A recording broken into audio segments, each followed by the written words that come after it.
Welcome to the 4th episode of Achtung, Cthulhu RPG Real Play Sessions. I'm Rob the Keeper. In this game we have Dave the English Captain, named Benny Moore, and Jack playing Jeffrey Lee Sawyer, a talkative southern U.S. antiquarian. And previously, we'll let Dave explain. Mostly. Yeah, let's hear your photographic memory of what happened last time, Dave. Okay, let's see. We sat in the bar. I tried to get fancy booze. Failed. Jack found a stone that Hungarian gentleman dropped. We fought off a tentacled monster or some sort of monster in an airplane hangar. It was a tentacle, but it was like a giant worm. Well, that's a worm. A worm is just a single tentacle. Well, since we never caught it, we can't prove that. That's speculation on your part, mister. We took a train ride to Germany. Well, since I haven't seen Rob laugh all day, you've got something big and black in front of one of your teeth. It is huge. Lunch. Yeah, you should smile more often. Let's have a look at this. No. I got to see now because it wasn't sort of distracting. Verify. I thought maybe it was something. You know when something gets in your eye? It might be gone now, but They won't know. You won't smile. I'm going to go look in the mirror. Oh, yeah. Oh, It yeah. was the wrong tooth. I was picking the wrong tooth. Oh. All right. Well, now. Okay. Now that was interrupted. Yeah, wow. Thanks, Jack. Would you have rather had that? I was fine with it. Clearly you were. I'd like to say thank you. It's your fault for smiling for the first time since you've been here for 2 hours. You've never seen him smile. You've never seen him smile. Then what happened, Dave? You took a train to We took a train. Czechoslovakia. Wink, wink. We didn't push you out of a plane. During your B.A. Baracusing of my character, the problem is you didn't do it even half-assed. There was no drugging me. There was no I didn't wake up anywhere. I don't want to do this. You're strapped to a man. You strapped me to a guy and threw me out the plane. There's no illusion. I remember that. Right, but in the end, we became best friends. Okay, yeah, and then you gave me like a book of things to read for the adventure, and I was just like, yeah, whatever, I'll remember it. And then I forgot lots of it, and we ended up bypassing people we were supposed to meet to raid a castle, of which I once again failed every roll I made. I don't even remember not being able to punch someone, probably because it never happened. And then we went up and down a place. I started to get afraid. I think we grenaded some crazy monsters. Went to the end. There was some... You didn't have grenades. Well, something happened at the end. Maybe there was a chemical room or something. There were some weird people in a cell, and we were like, let's just blow this place up. I wish you'd stop interrupting his flawless narrative of the way it happened. Yes, and then... phone on, eh? That's how it's going to be? Rookie mistake. Wow. Unless it's more fan mail. Something was coming out of a well, and I was like, you know what? I want to live, not die. So I was like, let's run. But the older gentleman here was like, no, let's fight it. So he approached it with his rock that he found from the Hungarians. Then I was bitch slapped furiously. You tried to use the rock as a thing, and it kind of worked until it was like, I still got a tentacle you across the face, and his head bounced off a wall. Yeah, I got smoked pretty bad. Yeah, you had like not very many hit points left. And then in the end, the Germans and I shook hands, and we walked away unscathed. In the end, you guys stumbled back to the priest's chapel to hide out and try to recover. We knew he was bad from the beginning. Also that. Like I pointed at the mic. Don't forget that. And you made a new friend because you finally named one of your teammates. The demolitions expert who you're like, does anybody know demolitions? Hey buddy, you know demolitions? I don't remember that. Yeah, his name's Jimmy Scrambles. No, his name is Bernard Smithers. Oh, Bernard Smithers. Oh, it's close to Benedict Moore. Sort of. As in they're both names, I guess so. Well, Benedict and Bernard are basically the same name. They both start with B. Benedict is just the fancier Bernard. He's Bernie or Benny. It's Bernie and Benny show. The Bernie and Benny B&B, show. Bernie. I love it. So, Jeffrey. So, the beginning of this adventure. Should I try talking to accent the whole time? No. It's for the best you don't. I think it's time you start acting. I think you're doing fine already. Oh, twice. Our ridicule the first time, Dave, was not enough to him to, So Rob says no? Or he's probably for the best, I think. Yeah. I'm turning my volume off. We'd have to watch a James Bond movie if I was going to start speaking. And then I bet at some point to be like Australian or Scottish or Japanese. Like, it's just weird the way I do it. I think you're much better not doing it. Okay, so beginning of this adventure, you're recovering at that chapel. Good thing I did fish weekend. I thought we were back in home base. And I No, thought we were back out of England. because you guys are like, how are we going to get home? I don't know. We'll take the train. You are in that recovering. You've been there about a week. The resistance has been helping you out. The Germans in the area, they've been slowly coming back, but that castle's destroyed. They can't use it anymore. You literally blew up the castle. And, the resistance are kind of controlling this area, at least somewhat. You guys are in the chapel, just hanging out, trying to recover. Your wounds are finally healing. Plenty of time. I've gotten pretty proficient with German in this time. You've been trying. You've been staring at that book. And you were like, if I stare at this long enough, I will learn German. That is your theory. My German tutor, she's a young lady who's very... We need pens, it seems. So you don't have any? Well, I just want to get my stuff, some of this. Do you have pencils? So we weren't ready. No, we weren't ready. Yes. Well, at least this cropped up not during his 60-minute narration of what happened, but as soon as I start actually playing the game. As long as that's the way this worked, I have no problem with that. Well, I couldn't hear a word you were saying when my hit points were at 47 when they should be at 50. Oh, yeah, that's... I can see the distraction. Wait, that's my sanity. Never mind. Where are my hit points? He's excited. This one's getting half a kale salad out of his teeth, and no one says nothing. 17. Now I start, and he's got to make an erase. I'm assuming 17 was my starting point. Okay. Does my sanity go back up? Yeah. Okay. Go ahead. So your dental hygiene's good. You've got a pencil. We can get back to... So you guys are resting up in this place. You're both kind of like, dear God, that was rough, but at least my face isn't totally caved in from the tentacle. And you did try to get... You started to... You had a nice lass from the village come and try to teach you some German. She's Czech, so she had a Czech accent trying to teach you German, and she spoke a little English. It didn't quite go as planned, but you started. You're setting yourself on the train to learning German. That's good. Yes, you could say "das gut." That's your first. You're like, that's pretty similar to "that's good." Yes, that is pretty much your level of knowing it right now. So I can name movies that haven't been made yet about events that haven't occurred yet. No, you can name "I Have a Boot." Valkyrie. Valkyrie, yes. And anyways, yes. So you're starting to learn German, but you're not proficient enough to read yet. But you're on your way. But for those at home, the whole time he's pointing at his boot. He's saying "das Boot," yeah. Yeah, but it's a boat. Boot means boat, so "Das Boot" is not a boot. the comedy that I got to witness needed to be described to the listening. But thank you. I didn't want to do it because I thought I would have been a little too proud. But pride is not a sin that let people to know. So you guys are just screwing around. You're trying to learn German. He's nattering, it seems. He's talking. Him and Bernard are becoming fast friends since you're both in the military. You find it disturbing, but you hear it knock at your chapel door, and it's usually people knock when they come in because they don't want to catch you indecent or whatever. And are you gonna let the person in? And also, I think we've established that we need base of operation. So yes, you have boundaries. We do have boundaries. Yep, you let in Yuri, your resistance contact. That's all of us together? Yeah, you're all hanging out in the chapel. There's only 3 of you now. Have I been in contact with anybody back at the old home base in Reno? No, but they've been trying to work on it, and that's what this guy's come to say. Okay. They've had contact with Section M, and he hands Mr. Moore, Roger Moore. Benedict. I wish it was Roger. Roger Moore. Where is it? The greatest James Bond to ever don the cape and cowl. He hands you a telegram from Section M. Telegram? What year is Telegram! Are you going to tell Jack what it says? Yep. I'll let him... Do I have to read it out loud? No. Well, yes, probably for the audio listeners. Okay. I'm just reading the German parts first for some reason. It's not German, it's Czech. He doesn't learn German. Report to Vienna. Cafe Gugelhupf. ASAP. Meet contact op Gisela Waltram at Cafe. Gisela. Is she some sort of plane? It's Gisela. And we'll provide mission details. Some Alec. And when you hear that name, Dave, you brings a lot of memories back to you. You actually know who that is. She was an old flame, but things didn't work out, and you haven't heard from her for 5 years at least. It did actually bring back memories of the Waltons. Like, good night, John Boy. Her name is Waltrin. W-E-L. But it looks like walnuts if you look at it quick. Okay.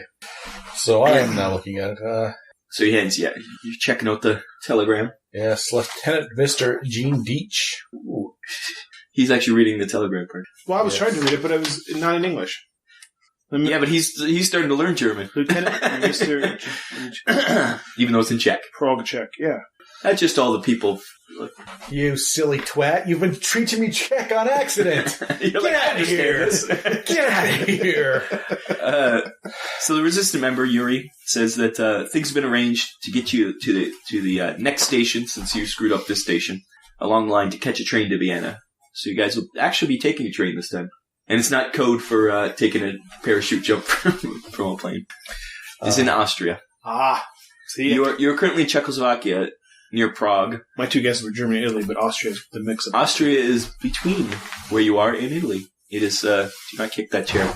It is, where you're going, Vienna is actually southeast of where you are, amazingly. You'd think it'd be west, but it's not. It's actually east. And, you'll take a train. The train ride is about, no, it's east of where we are? Yep. I wouldn't think that either. But yeah, Prague is actually east of Vienna, or west of Vienna.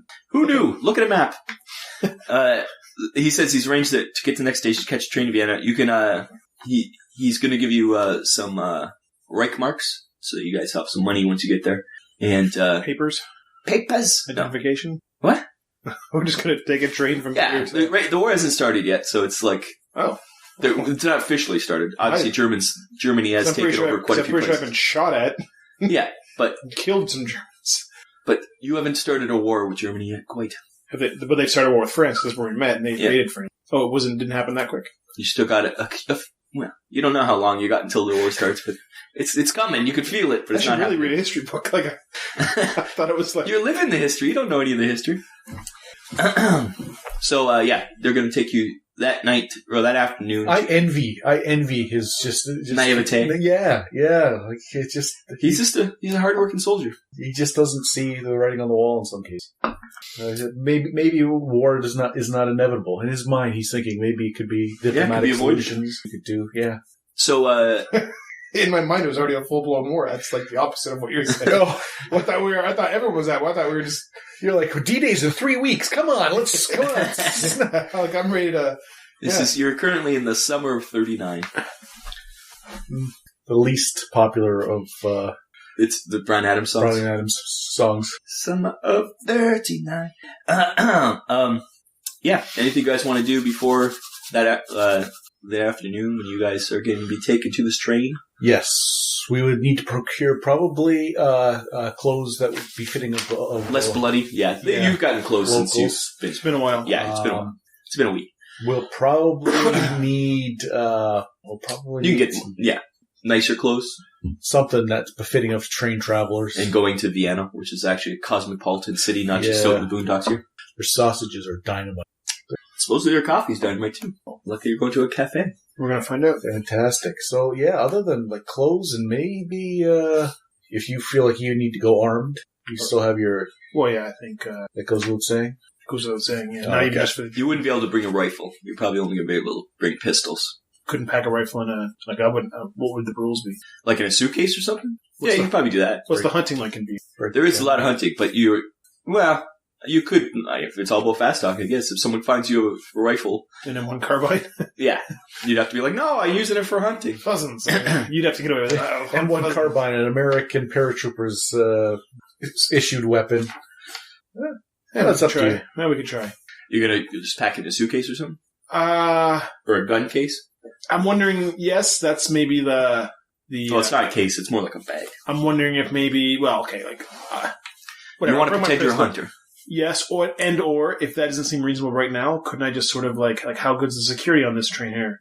Like, can I just be like, pack it, but not specifically attach it to myself? Well, yes, find out when the train comes, I guess. Yeah, well, we can decide that when we go. But you're going to put it in like a bag or something just so it's not just hanging off your shoulder. Right, yeah. Same with Bernard. Well, yeah. Its function is to pack down and be nondescript out of the way. I mean, you don't have but you're not just slinging it across your shoulder. Right, no, I'm going to pack it away, yeah. But if you put it in a separate bag from yours, and then if something you can always happens, claim, that's not mine. Right. I've never seen that before in my life. Exactly. I mean, they don't have x-ray machines at this point, whatever. And TSA. What's an x-ray machine? Right, exactly. Thank you. It's a machine I invented once in my brain. So you guys, you got clothes, you got a thing to hide your guns. Yeah.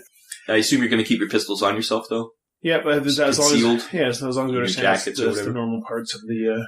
This guy always does that, so. Can't think of anything else that we might need. As always, if there is something you think later, you can roll a preparedness kind of check to make sure to see if you have I it. would just bring mine remember, I took this as sort of like a. I want to be somewhat serious about the documenting of the. Docking something very different. The documenting. I said you and Bernard were friends. Cthulhu type stuff. So I want to make sure I bring a journal. Okay. A journal, and I assume you're bringing the book you just got off the priest. Oh yeah, and you're bringing all your stuff that you had. Yeah, whatever we had. Yeah, there, and then, they're like you're not coming back here. Any decent booze, because I feel that was although it didn't work last time. That was my plan originally. They don't really have decent booze around here, but you're going on. It was my plan always. The train you're going on is a nice train, so you probably be able to. I wanted to bond with Jack with booze. So turns out it was a 10 of 1. Where are we going again? Vienna. And the cafe's name is Cafe. Let's Google Huff or Guffelhoof. It's like Hufflepuff with a G. Google Huff. Yeah. Okay. Pretty close. And our operative's name is? Ooh. You know her name quite well. You know her. You know a lot more than her name, you know what I'm saying? Oh, nice. Yeah, what was her? You may have actually been... Giselle Waltram Cafe. Giselle. Google Huff. Do you think her name is Gisela. Gisela. Not Gazelle. Okay. Gisela. Into the fire. Okay, you get rid of that? Okay. Done. It's gone. Yep. Let's hope you remember all that stuff then. You'll definitely remember her name because you're... You may have even been engaged to her at one point. Like, it was that serious. Like, maybe not officially engaged, but one of us thought we were. Yeah, I don't know if the ring was a thing, but it was pretty much you guys thought you were going to be. Really, we were close. We were tight. Super close. She is a Austrian citizen, but she was in England, and she is like one of their. They say operative, but she's a asset in the field kind of idea. How do I feel about her now? Well, things didn't go well, but you don't want to like punch her in the face, but you're bad feelings, but it depends. Like who broke it off? I don't know. You remember? No, you remember? Yeah, you remember. You. Tell us. Yeah, who broke it off? Well, because I'm a love-torn fool, she broke it off. Obviously, she's too hot to. No, it was a simple matter. If she had to go back to Vienna, and I couldn't go, and long distance thing, and I was like, "Hey, why don't you stay here and marry me?" And she was like, "Oh, that's a great idea, but I'll let you know when I get back to Vienna." You never heard from her again? No, not really. Until now. That is a good backstory. It is good. I applaud that. I applaud. I would give you a Benny of some sort, but you don't deserve it. No, you can have a re-roll. I'll give you a re-roll for... Oh, any re-roll? Like for the... Oh, yep, nice. Any roll you want, you can have a re-roll. You should have a token for that. There you go. You're the coaster that will be there regardless is now... So you guys find yourself on a foggy platform, and the train station is middle of the afternoon, but the overcast sky makes it quite dark.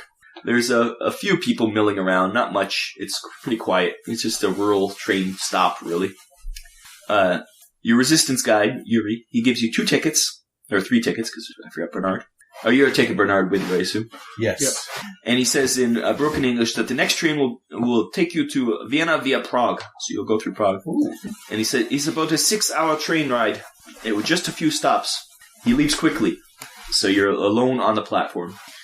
Okay. So you're waiting for your train? Yeah. For the train, we've already discussed the events of the castle and whatnot. We had a week, yeah. We've got that out of our systems. Yeah, would have written any details down, and now it's just, So if there's I guess we're in it now. If there's a bench, I will park myself onto the bench and just people watch a little bit. Yep, and we will just, Bernard and I, well, I had to think of his name. It is Bernard, right?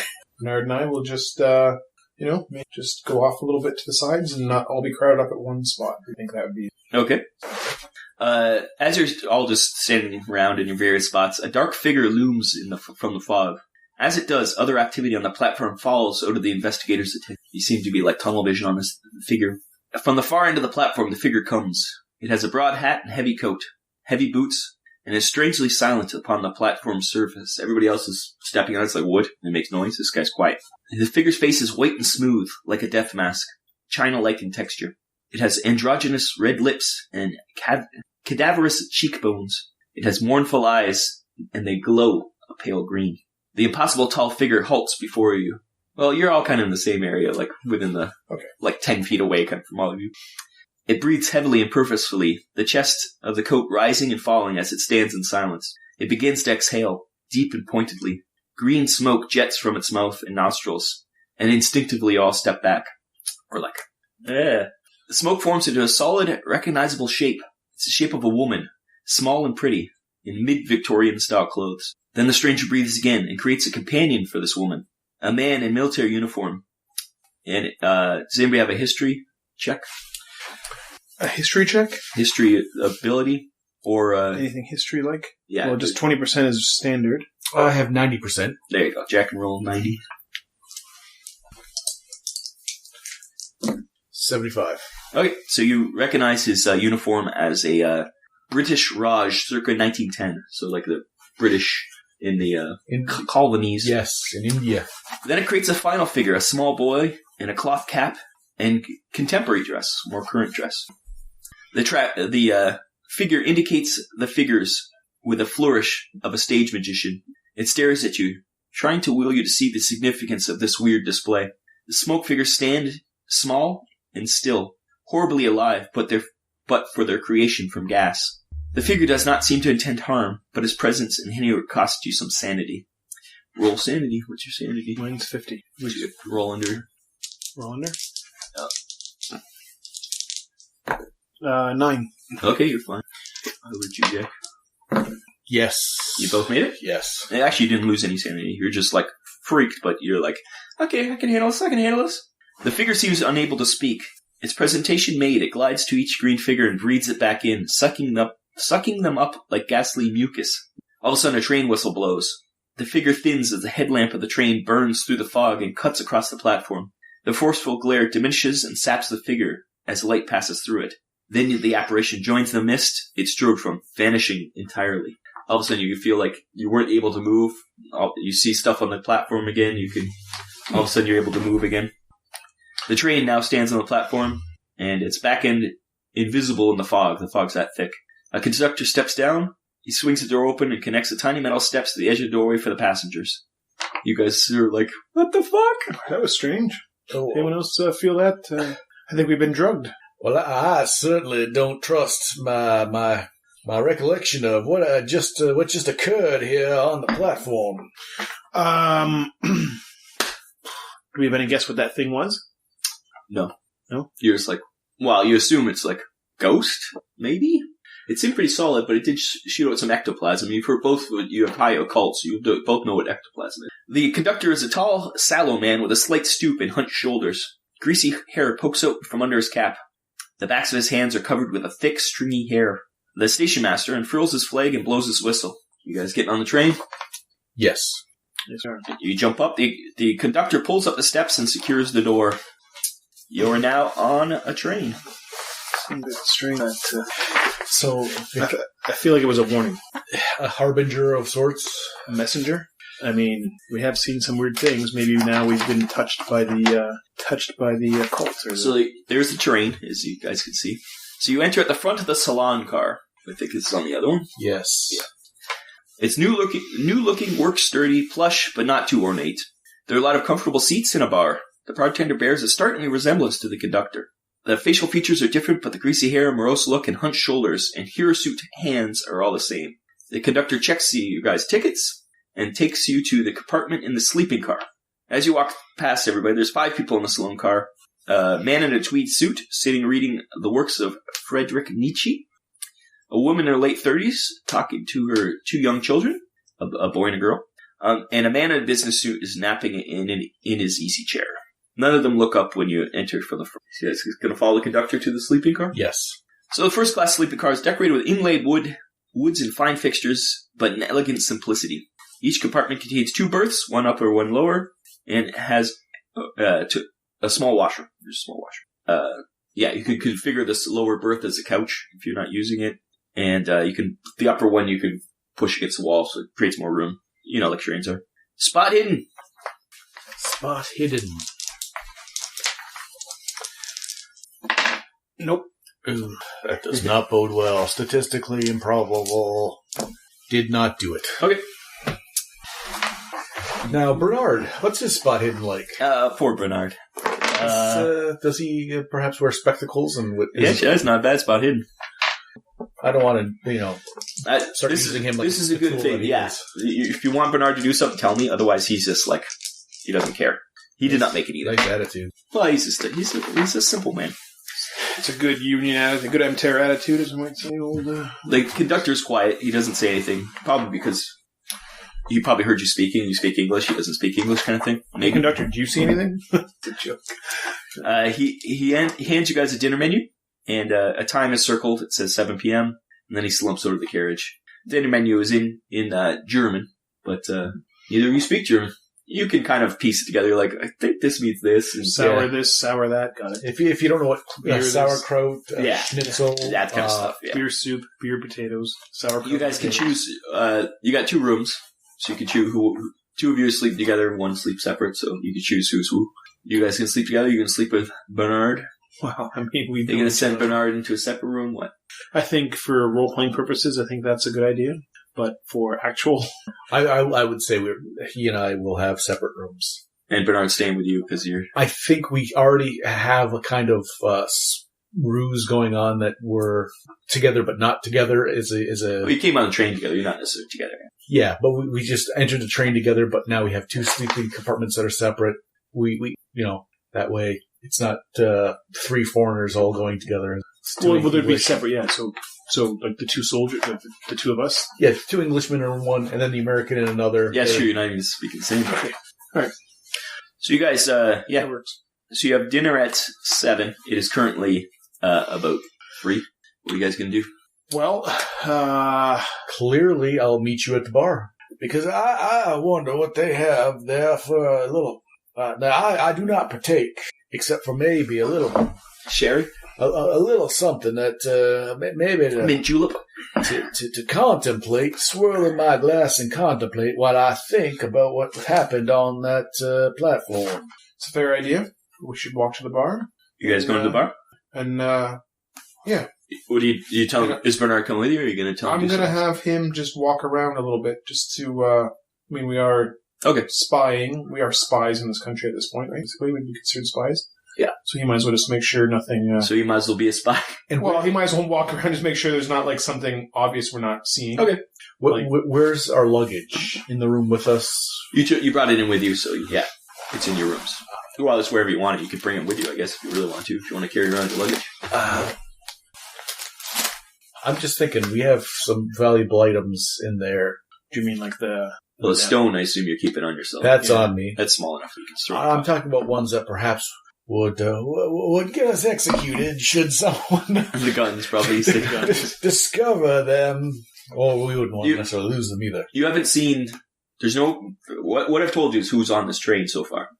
You've not seen anybody other than the conductor, the bartender, and those 5 people. That's it.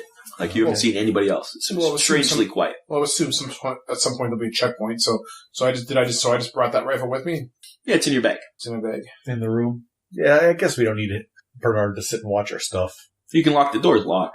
Yeah, we'll just... What's the worst case scenario? We can hide all we want, but if the Germans come on the train, there's probably a fair chance we're going to end up fighting them anyway, so whether they discover it or we discover it. No, it's fast talk over here. Yeah, but I'm also not a fan of the greasy inbreds that are running this whole operation. Well, I'll just leave the rifle in his room. He's American. It's an American rifle. He can... Both rifles? Bernard's and So I'm at the bar swishing the glass around, and Bernard's talking contraband into my room. Well, I just think it's... Okay. If anyone's going to get away with it, I'd be like, I'm hunting, so... Because they'll just think he's an old drunkard. Well, you can't get into his room unless he lets you, because it's locked. Well, that was my idea. I think you're the best guy to get away with. Are you putting it in your room then? Yes, stash it in my room, so I'll be... You have the best chance of talking your way out of it, probably. Yeah, and I'm locking that door. And I assume you both... Okay, and your Bernard's just going to walk the train as much as... Yeah, he's going to walk the train. Him and I are going to go to a bar and contemplate what we saw. So Bernard's checking things out, and you're sitting at the bar. Okay. Yeah, you're going to order drinks? A beer? Yeah, I think... Well, if you get a beer? A couple of beers might be in order. In real life, I want a beer. In game, it will be just small, maybe a... Cognac? Well, yes, that sounds delicious. Yeah, she has to leave the house to get a beer. That's what you do in northern Canada. Northern Canada? Or in southern Canada? Well, it looks like northern Canada now. Yeah, do you like a glass with your beer? You know what? Like Yes, I would. Gay please. person? Yes, I would. I And don't know what a proper beer glass is. those are pint glasses. Yeah, yes. it works. And since you purchased Sleeman, I will go get the opener because they're not twists. Yep. Good because I could cut myself pretty bad.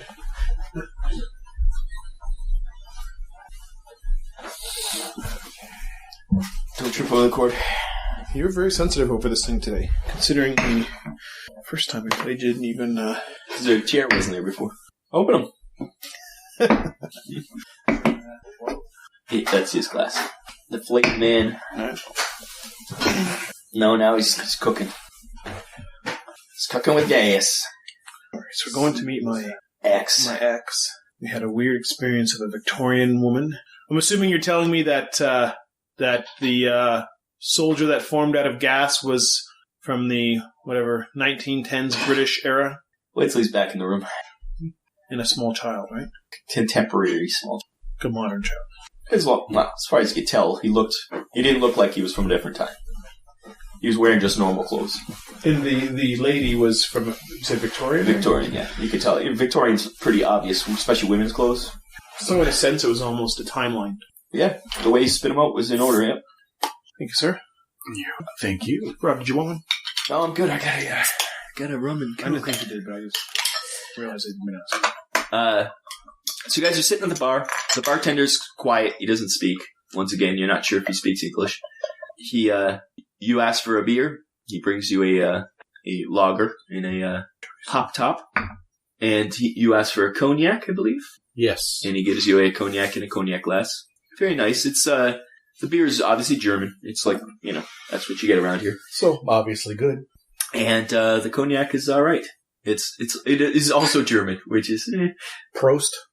Slange. And, you sit down to drink. You guys gonna do anything particular or just talk? Just gonna talk about what you saw on the platform? Mm-hmm. And you tell him about that it's, the guy was from 1910, and the girl was We'll discuss our 1800s. thoughts, and he'll tell me that he's from. Yes. And I'll tell him that was interesting. That in a sort of chronological order, or was he trying to tell us? He's a Raj, which I suspect, since his military, if he might be able to, if I start giving him some pieces.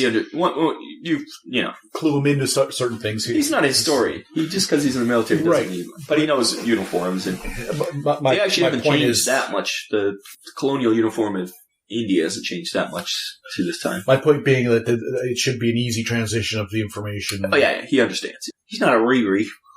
That's interesting. So you guys are talking, and then Bernard comes back and reports to you.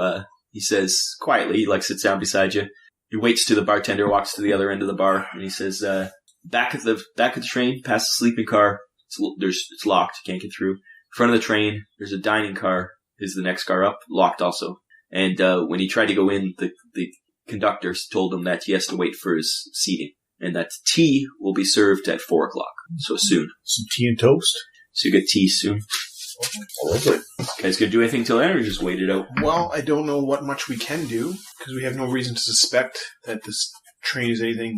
No, it's just a train. Going on to this train, and We're just role playing here. There's nothing gonna happen. So, yeah. yeah, nothing ever happens in these sorts of things, Aaron. Because if it was just I always role play every single event on a train. In every room we go into, we spot hidden. It's true. So, yeah, I think for now we'll kill time until dinner. Or tea. Or tea, you feeling like this? Yeah, you would. So you guys wait and you drink your drinks. As though his voice had just been turned on suddenly, the conductor comes through and announces in a croaking tones that the 4 p.m. sitting is now being served for tea. He removes a large key from his jacket pocket. Does anybody have a locksmith?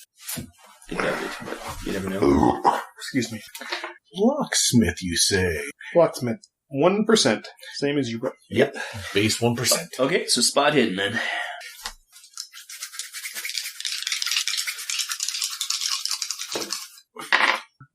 Nope. Nope and nope. Jack? C5. No.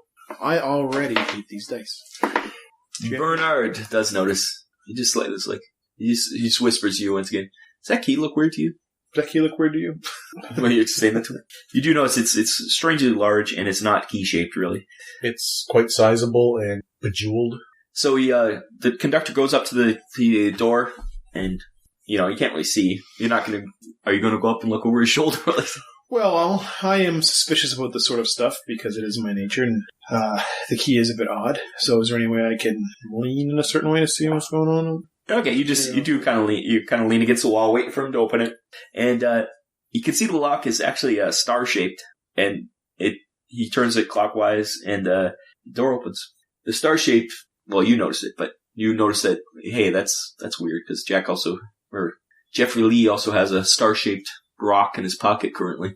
Is it a coincidence? Who knows? But Star shaped. Well, your rock's not star shaped. It's just a rock with a star shape on it. Yes. Have others moved from the salon car up towards T? Everybody's getting ready to go to T. The guy woke up. It's not just us going. No, everybody got up. Okay.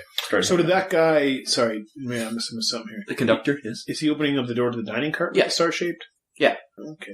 And you guys gonna go through? He's like opens it and says, "Hey, come on." Yeah, we'll go through, but I will mention. I always mention my plan about Jeffrey. Okay, so he mentions, "Hey, that looks like a star-shaped lock," and you can notice it as you're walking through. Like it's a strange looking with a strange key. And as you pass through, you feel a twinge of nausea as the train lurched strongly as you go between the cars. So now you're in the dining car. The decor matches the salon car, same kind of thing. There's two waiters serving the section of the car. There's a kitchen at the far end, but it's closed off. Obviously, it's a kitchen. There is a smoking and non-smoking area separated by a swinging door, and the menu offers coffee, tea, and cakes. Tea and cakes? Just like Grandma's house. Just like Giselle and I used to. Can't believe it every day. She was a fan of tea and cakes. Yes, she was. Well, I will indulge in a little bit of sweets as well. Okay, you guys are just going to sit and have your tea time? Yep, I'm sure that we transported to another dimension. We went into this car, but we'll have to wait until... So you just order stuff from the waiter. He speaks English, obviously, because you order stuff and he understands you. Oh, he speaks English? Well, it seems like. You said, "Can I have some coffee and some cakes and stuff?" And he said... He didn't say anything. He just nods. And once again, he does resemble it's like almost everybody on this train looks like they're related. Resembles the bartender and the conductor. I don't need a spot hidden for this, but why does everyone look the same? With the hairy hands, greasy hair, and yes, some tea, please. As though he was standing right there. Yeah, that's hilarious. I got you. Yeah. So you guys are sitting and eating, discussing this strange people, and after an hour of now this particular car has windows, so we can... They all have windows, yeah. There's windows for all the cars. And we're looking outside at scenery that would be completely... Yeah, it's foggy, but it looks like the forest you were just in. Foggy and forest. I'm going to stroll back to the bar and then back into the dining room car, just stroll back to the bus because Before just after you're done eating? Well, we'll just order, and then I'm just like, because because the way you described it, walking into it, and key, and the weird goings going on, I just want to see what happens if I walk out and back in again, without making it, super obvious. You're, going back and come back? Let's go to the bar, have a little stroll, and then right back. Yeah, both times, you feel the nausea again, but nothing happens. The door's open, you left the door open. Huh, that's strange. So after about an hour, you're asked to leave so that they explain so they can clean, and you can either go to the salon car or retire to your rooms. As you guys are leaving, I assume you're not going to create a fuss and be like, "I want to stay." No. And at this point, we've had a beverage at the bar. We've had tea and sweets here. Yeah. Everything edible, everything good, everything seems like. Well, as you get back to the salon car, the conductor locks the door again. Once again with that strange key, and you can roll a spot hidden again. Now, Dave, very subtly, was pointing at those dice. No. New dice. He's requested swapping of dice. That is the new dice. No, he's requested these dice are... You can find 2d10 in here to use. It's up to you. But those were new dice. He actually specified that I get my dice. Yes, you can have your dice. Can I get? Yeah, go get your own dice. So, yeah, if you don't put those dice in there, then put them in the bag. Put Jackson in there too if he doesn't want to use them. Don't get upset, but the dice have been terrible. That's fine.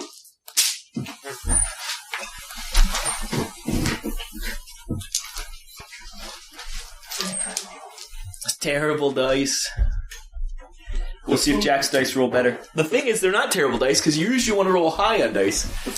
These have been good dice. It's just, in Call of Duty, you want to roll low. Good dice know what you want and give it to you. The food might not be cursed, but those dice are. Spot hidden. So as you walk through, wow, original D&D dice. Yes. Didn't we hear that they were worth money at this point? Mm-hmm. There's only one D10, though, I think. Yeah, but I got, plenty of other D10s. Pardon my there you go. Roll your spot hidden, Dave. You have to declare which one's the 10s, because he doesn't have a 10s die. Well, he's getting them all. Oh, or D100. D100 if you want to just... There you go. Don't spin it too long. It'll take an hour to finish spinning. Is it? Yeah. Let's see what else he's got here. Oh, the crown jewel. Gold crystal. I have to wear the crown jewel. Before you roll, declare which one's the 10s die. I will. I just want to see what you got. This is from my favorite set I ever had. I remember that set. Smoke. And ashes. The plane burns. Then it crashes. Something like that. Ooh, a little... 13 engines. Yeah, a little 13 engines. Oh, I have that CD. Okay, people. Very Let's nice. roll some dice here. Oh, you got a problem with 13? Wow. Yes, I do. Really? Do you really? No. I don't even know who they are. Yes, you do. Perpetual motion machine. You don't know that? No. Don't you have a 10s die there? I will. This one caught my eye, and I am nostalgic. Okay. Which one's 10s? We'll go with the green goddess. Green is 10s. Okay. That means the first number? Yes. Okay. Then we're on the same page. 10's column. 10s column, yes. Still Spot hidden. You too, Jack. 23, that is a success. Yeah, Your new cursed dice, new dice. Okay, I think I'm... New dealer, new dealer. New shooter. I'm going to Christmas with a red and a green, and the green is going to be the 10s. Did not make it. 59. Dave made it, though. No. Dave, you notice this time, when he locks the door, he turns it counterclockwise. And, yeah, it is a strange-looking star-shaped lock and a star-shaped key. You notice it? So he locks it counterclockwise and unlocks it counterclockwise? Yep. And after you get in there, you're like, we just ate and drank. I feel hungry still. Like you don't feel like you've been satisfied in any way. You're like, I just ate like a cake and had a tea and I had a cognac and had a beer and I feel like I've been eating. And then the door's locked to that car now. What are you guys going to do? You're in the salon car currently. You can go to... Well, dinner's at 7. I'm going to tell him everything I think about that car. I think that car is suspicious because too many strange goings on. I don't like the way everyone looks the same here. And I walked in and out of there several times. It was a weird feeling walking into that car. I concur. We both felt that going in the first time. You did a couple laps to make sure. Bernard's looking at you guys are being a little paranoid, aren't you? We're just on a train here. Didn't Bernard see any of that stuff that we... Well, we must have told him. He saw the star-shaped key, that's it. But he didn't see the town cold monster from the... No, he didn't see that. But we were there. He didn't see anything. But he is part of this... He's heard you guys ranting about stuff, and he's been like... Right, but he's part of this... officers. But he is part of this... Section M, yeah. Yeah. He was in the warehouse. You did see the giant worm. But the giant worm could be natural. But he is part of Section M. I agree with him. Now, he's discovered this... He's just saying, you guys seem a little paranoid, that's all. You guys all right? You okay? We didn't ask him if he saw the ghosts on the platform. We assumed that he did, but yeah, did you see that weird thing on the platform? He did. I understand. It was something weird happened. I agree. Okay? Okay, Bernard, because now you're starting to... But you guys are just acting weird. Healthy skepticism is... I understand. I too, hold a very healthy respect for the scientific method of determining what is real. Okay, he's like, okay, what do you think's happening then? Like... So far it's just been a train. Did you not feel something strange going into the we went between two... What was I not mid-sentence when he perhaps just cut me off like someone... We always cut you off. What are you guys going to do? Look suspiciously at Bernard. Your paranoia is going to go to him.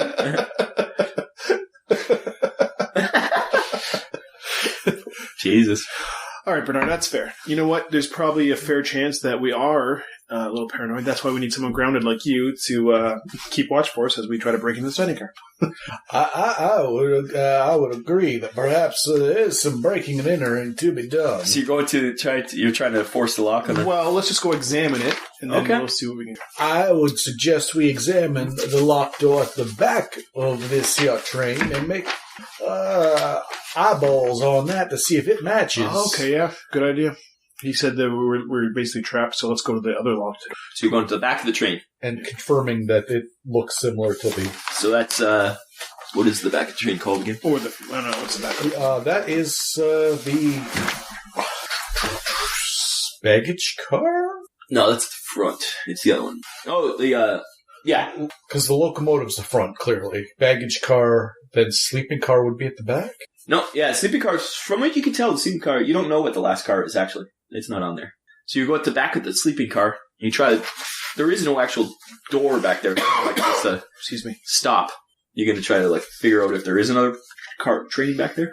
Now or a car, what are they called? Everyone's well aware that all trains have a way to pass between cars. That's a pretty standard, except for a caboose. Even a caboose has a back with a balcony. So this is weird right off the get-go, that there's just a blank wall. So it has no back door. So there's no door from the that we can tell from the sleeping cart, right?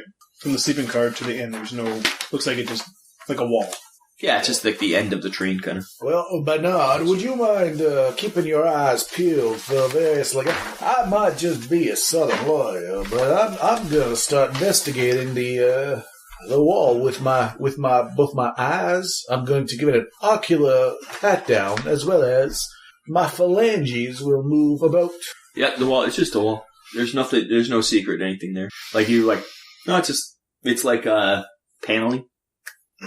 Well, I do agree that it's strange that the train just dead ends. There's doors there's doors at the end, to get out to the outside. The train's moving. And there's, nothing. Okay. Well, you're going to try I'm going to open up one of the side doors. Yeah, check out. And look around and see if there's anything behind us. There is a freight car. What freight cars look like? Yes. Yeah, it's one of those. So there's no, freight cars don't have doors, so that's why. What do you see? A freight car. Just one? Yeah. Yeah. From what you can see, it's foggy, right? So it's... But. That convenient fog keeps popping up every time I ask a question about the outside. So you stick your head out, you see a freight car. Okay. There's a freight car there. Okay, so there's something there that this train doesn't easily access, which is fine. It could be normal. Could just be cargo. Could very well just be cargo. Could be. Except for... It's only been very recently where they haven't had cabooses trains.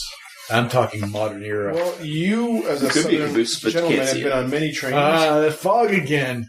I know you've been pimping trains since we first started. So it is the way of a gentleman to. There is a ladder that goes on top of the train. I'm a 60-year-old man. You're a 60-year-old man, and you forgot your spectacles in the dining car. Let's see if we can go get them. Head back up front. We are going to either find the conductor or the... I'm going to ask the bartender. The bartender. Because I'm thinking, just off the top of my head, if all these guys are the same, maybe they all have a key. And if not, maybe you can get us a key. But I'd like to know what his answer is. Yeah. I believe, sir, I forgot my spectacles up in the... Well, we're having the tea. I can't read without them. He just looks at you. He doesn't even respond. You don't know if he just doesn't understand you or he's just ignoring you. One of the two. This language barrier it's just as convenient as that fog. Find it very difficult to get solid answers on anything. We need to find someone who Are you going to go try the door? Or? Yeah, well, I'm going to go try it. Yeah, we've been palling around a little too much for my liking. I'm going to stay at the bar and keep my oculars on the bartender. So you're just going to keep trying to distract them, kind of, or just keep talking? Another beverage, please. Okay, so you go to the door. It is locked. It does have a strange key. There is a frosted panel, like a door. It's frosted, but there's that clear around frosted doors.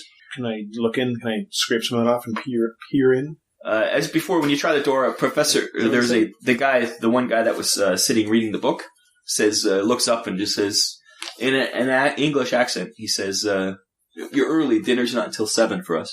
For us. Okay. I know. My friend left an item behind, and we'd like to retrieve it.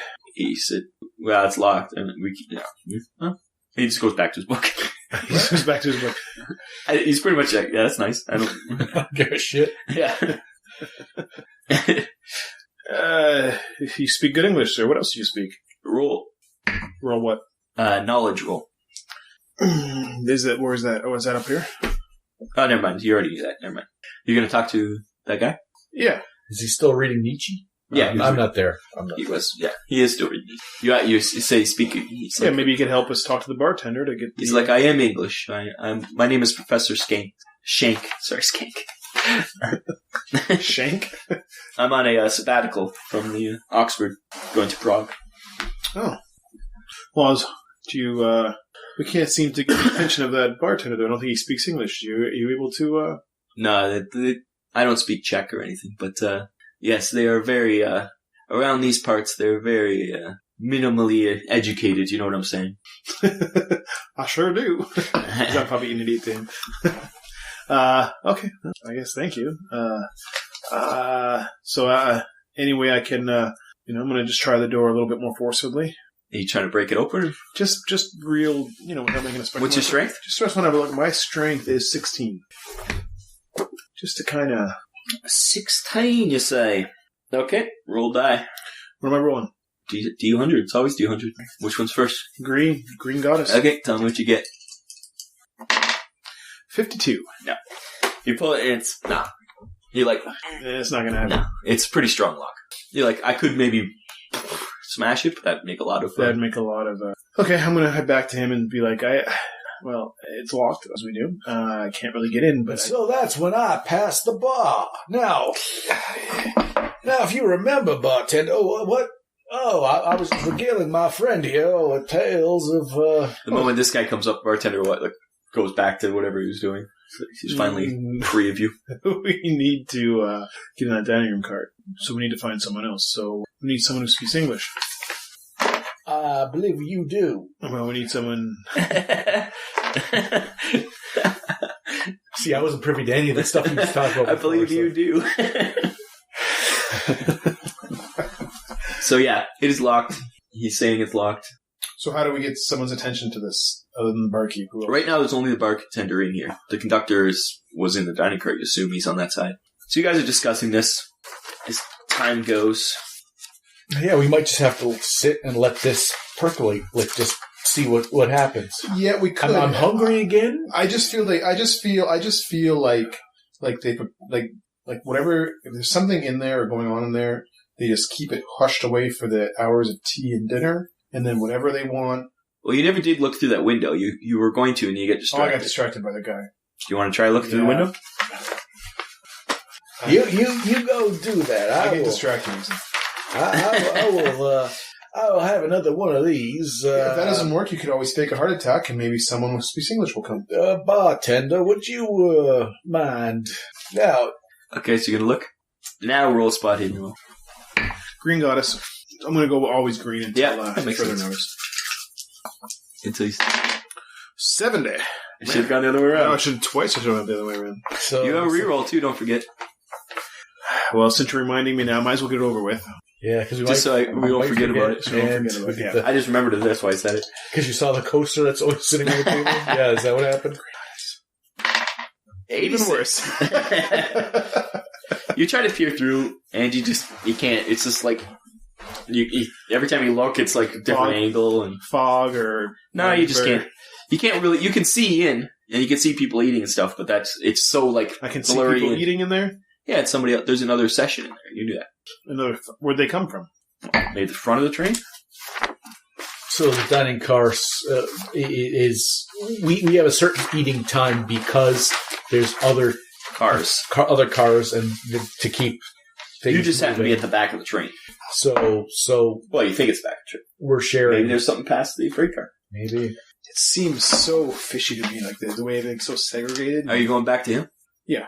The bartender kind of glares at you for like stop messing around, but he doesn't say anything. Excuse me, bartender. Do you speak English? He doesn't even respond. He just blinks you. Oh, does he? So does he take tips at all? Are you going to try to tip him? And two things have really shocked me, right? First of all, that the help's giving you a skunk eye, because I think that is probably not the social norm. But secondly, he was not so enthralled, so captivated by my story that he was actually noticing your comings and goings. Both things, I think, are very, very suspicious. He should have been on just enraptured. By this point, it is getting close to dinner. The conductor opens the door and says, "Dinner is served. You guys gonna go eat some dinner?" Yes, I just need to calm myself because I was about to kick the crap out of this bartender. but you're I want to get results. So you go through, once again, you feel that dizziness as you go into the car.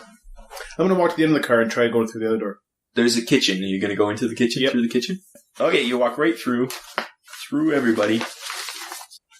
Once again, it's a locked door. What kind of lock? Exact same as the other one. Star lock. And Yep. is it locked? I can't break through?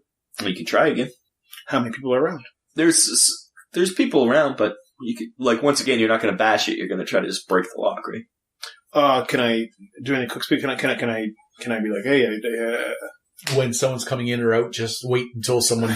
Nobody ever comes in and out that Nobody door. ever comes Like, in and you've out that door? waited. can I just say, hey, And I'm the supposed cook ignores you. The cook ignores me. 100%. Okay, fine. I'm going to try to break it. Okay, once again, roll a die. Green goddess first. Tails never fails. Oh, an 83. You got to switch. Once again, the door's locked, so you can't break it. Okay, so... What's your strength? My strength is 16. Pretty good strength, too. Yeah, I'm pretty strong. I don't like to always go to my strength. I like to try to use my brain. You could always ask Benny to help, or Bernard to help you. While he's doing this, I'm going to introduce myself to the woman with the 2 children. Okay. And I'm just going to strike up a casual conversation. At dinner, like in the dinner car? Yeah, traveling, whatever. My name is so-and-so. Assuming they don't speak English, probably they're Europeans as well. But I'll introduce myself just to... She smiles and nods. She doesn't speak, she doesn't really understand what you're saying very well, but she's trying. Okay, so I'll exchange some pleasantries. She's like when people don't understand what you're saying, they kind of nod and just smile a lot. Yeah. She's doing that too. Okay. You probably get that a lot. If I find an intellectual match for myself, then at that point, then I will be... Roll listen. Listen. Did you say everyone? Everyone. Okay. 25 stock. 27 mystified. That much. I would have hit every single one if I had gone red first. You would have critted that. I know. I would have listened the hell out of that. I'd have Superman that. This guy's listen. But instead, I stuck a Q-tip in my ear. But I do applaud your dedication to keeping that one dice for you. You failed every roll, and you would have made every one of them so far, but you still. Bernard is trying to listen to, but he's like, my ears are. He rolled a critical fail on listening. He's like, I can't hear. I can't hear anything. I got tinnitus. Okay, well. Listen, I'm getting, blowing up a tower will do that. I don't have any... I thought it would pass. Yeah, I've been lying this whole time. I can't really hear nothing. Yeah, so I don't know what Bernard thinks of all this, but I'm at a point of 2 things. Either I take some action, or we just sit here and eat dinner and of course. But I'm basically ready to take this conductor, take my pistol out, put it to his friggin' head, and open the gun. As you walk back to your seat, Dave, yeah, you do notice that there's you just happen to see a boot under a table. Oh, okay. You gonna look and see what it is? Yeah, well, it's gotta see something. You can see there's a man sprawled under one of the tables. Oh, that's interesting. He seems to have been there. Nobody's noticed him. You just have an odd smell coming from him. He smells like he's drunk. Oh, he smells like he's drunk. Yeah. But he's dressed in a blue and gray uniform, and there's a bowl-like helmet of sky blue. And do you have a military history or something? I have military. I'm not sure. Yeah, military doctor 11%. But you know what? I'm going to ask him right away because I already know that he might have a better idea. Call him over. Have a look at this. Okay. Take a look at this. What? Hey, look at the drunk guy. Both you roll your history then. Or whatever, doctrine, whatever's highest. Green goddess. Wow. Since I got 21 and my history's 90, I think that was a success. You notice he's wearing clothes of the French military, World War One. You're like, that's a World War One outfit, French. Does anybody speak French or anything like that? What would that be under? Languages. No, I'm certain I don't. I don't think you do. I think you speak Latin. Yeah. Is there a language thing? Where's that? There's other languages. Okay. Yeah. So, French World War I. He's moaning. It's just like coming around like, ugh. I'm going to give him a little pat down. He's like, Mon Dieu, what are you doing? He speaks in French, he says. He speaks in French. I'm going to be like, qu'est-ce que c'est, je m'appelle. Just like... You're trying to speak French to him? I'm just saying French words that I know. He's just like, looks at you like weird. But I'm giving him a pat down in the guise of helping him. He's trying to like knock your hand. In the guise of helping. He's dragging himself out from another table. Bernard, do you think you could help subdue? I mean, maybe you should. This man. He's here to see you speaking American. It's like in very broken French, English. He's like, "What are you doing?" Oh, just trying to help you up. You collapsed on the floor. Thank you. I was drinking. Let me help you up. You collapsed. You're patting him down. He's wearing military uniform, but that's fine. Like you feel like things in his pockets. It's an interesting uniform. Just come back from the Great War, have you? Did they even call it the Great War? Yeah, they called it the Great War. Not but then though. Yeah, they did. They didn't call it World War One. They called it the Great War. He said, "Yes, just came back from the front. Battle of Verdun." Verdun. That was awesome. Okay. Are you American? Duck, I says. Wow. And you are British? Yes. Allies. Good. Well, yeah, and I happen to remember the Battle of Verdun. He does have a great coat that he was kind of like laying on. It's all torn and careworn. He's got a stubbled face. He has dark hair and a rangy build. His head is bandaged. And yeah. I said, well, I'll bet he lives on the other side of that there cart. I suggest that we all friends here, American and English. You see one of the French. waiters duck into the kitchen. Perhaps we should head back to the. I'm good with my food. Let's head back to the bar. Let's all go to the. That's a great idea. Let's all go to the bar. Come on, I would like to have some friends. drinks. We're allies. We're fighting the Germans and Austrians again. The conductor enters through the salon car door where you guys came from, and he tells Montclair that he's going to escort him back to his car. Oh, we'll all go together. Let's just make sure he gets back there safely, and I'll use my command voice. If that works. And roll a spot hidden or a intelligence times 3, whichever is higher. Okay. Spot hidden. Intelligence times 3. Now, I was told there was no math. What's your intelligence? 18. 836 8, plus 16, 18. 24, 30, 54. 54. And what was... Spot hidden. 25. So 54. Hey, your intelligence. What's your intelligence? 33. Yeah. 54. Did it? You notice that the conductor just doesn't look like that waiter who just left. He is the waiter who just left. You're like totally certain that that's the same person. He just changed his uniform. But he grabs he takes the Frenchman and he kind of pushes you off and... No, I'm not letting him push me off. He's a friggin' weak-ass conductor. I'm a grown-ass giant man. And this is where the conductor made his mistake. I'm sticking with this French guy. He heads towards the kitchen, kitchen door. I'm right there. I'm like trying to think of some French things that would go together. I'm like cheese on wine. I'm like baguette on or something on baguette. Okay, he opens the door. Like he's still dragging the guy. He opens the door, and through the door you can see. I'm not going to allow him to close this door. There's smoke drifts out of it, like it's the cigarette smoke. And there's a glimpse of lots of glowing cigarettes and the murmur of French conversation. And he starts to close the door. No, I'm going to stop him. I'm going to grab the door. Okay. And he's trying to fight you. He's like, "Please, sir, step back." Okay. Like, am I a bigger man than this man? Oh yeah, you're bigger than most men. Yeah, that's what I thought. So I'm going to. Bernard, once again, I would say Bernard is not. Bernard's a rangy little guy. What's your strength? What's your size? I should say. Who, me? No, Jack. 14.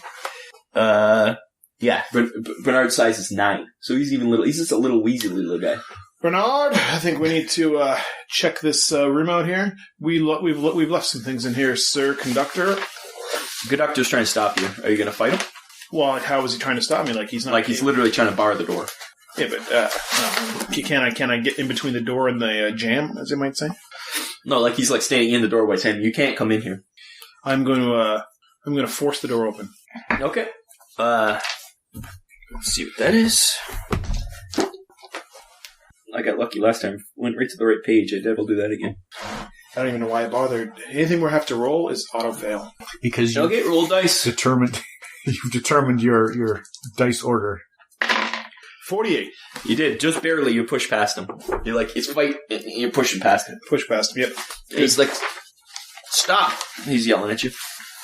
Okay, I'm going to... You find yourself in the... It looks like the... I'm going to try to get these guys in here, too, though, at the same time. I'm not just going to, wander in and let him shut the door, and then I'm trapped again. I'm just going to ask a question. I don't see anything that says pickpocket. I think there is a pickpocket, no? I don't see. So if you could just point me in the right direction, if it is. I don't see either. There's something like that. I can't... Sleight of hand, maybe? What's it called? Oh, maybe a sleight of hand. There's something like if that. If you can get a thesaurus out to... I know there is something like that. I just can't remember what it's called. Prestidigitation? Something? Yeah, for sure. That's it. Do you have hypnosis? That'd be funny. Okay. Well, then could I use perhaps a dexterity? What are you trying to do?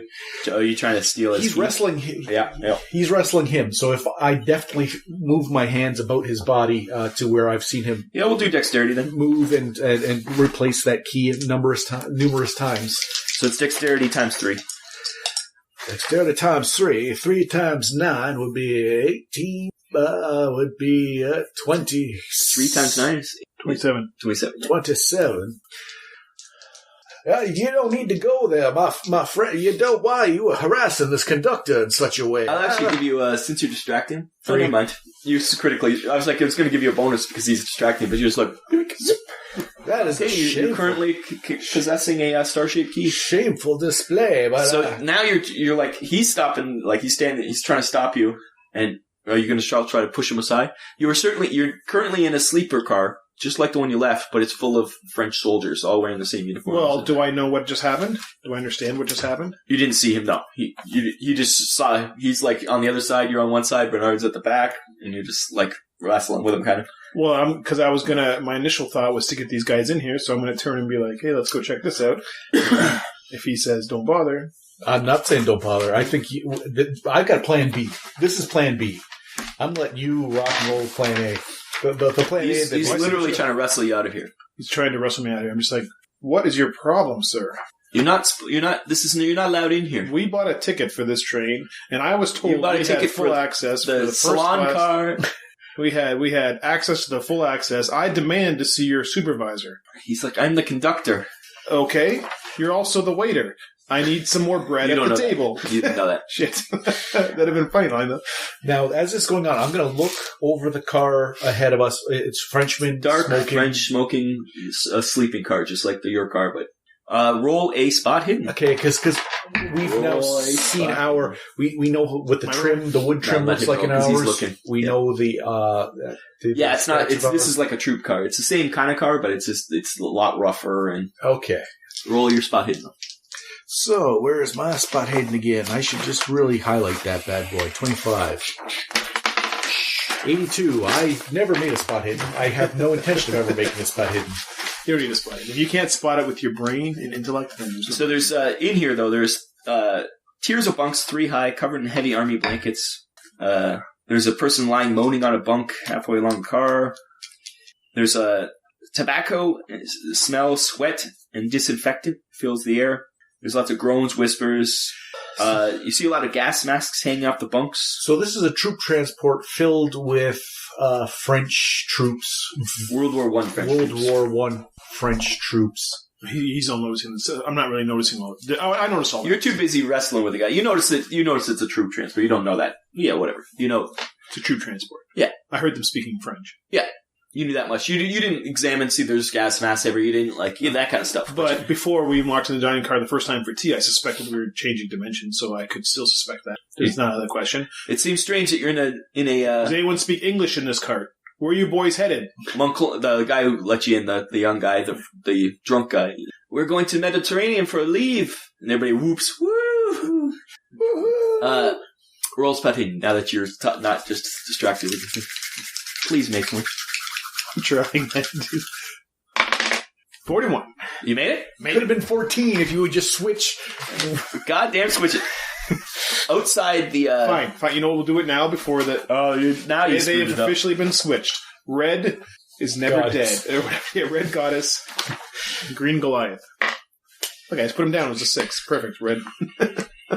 I'm wasting all the good ones. Outside the windows, now that you turn to talk, all of a sudden you notice outside the windows it's nothing like with your other cards. It's not foggy. You see craters, dying fields, like a moonscape. There's tanks and stuff. It looks like you're going through what you imagine World War I would look like. There's dead animals. War machines busted up. Lots of mud.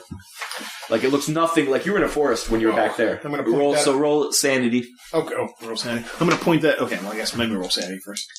Red never is dead. Red is first.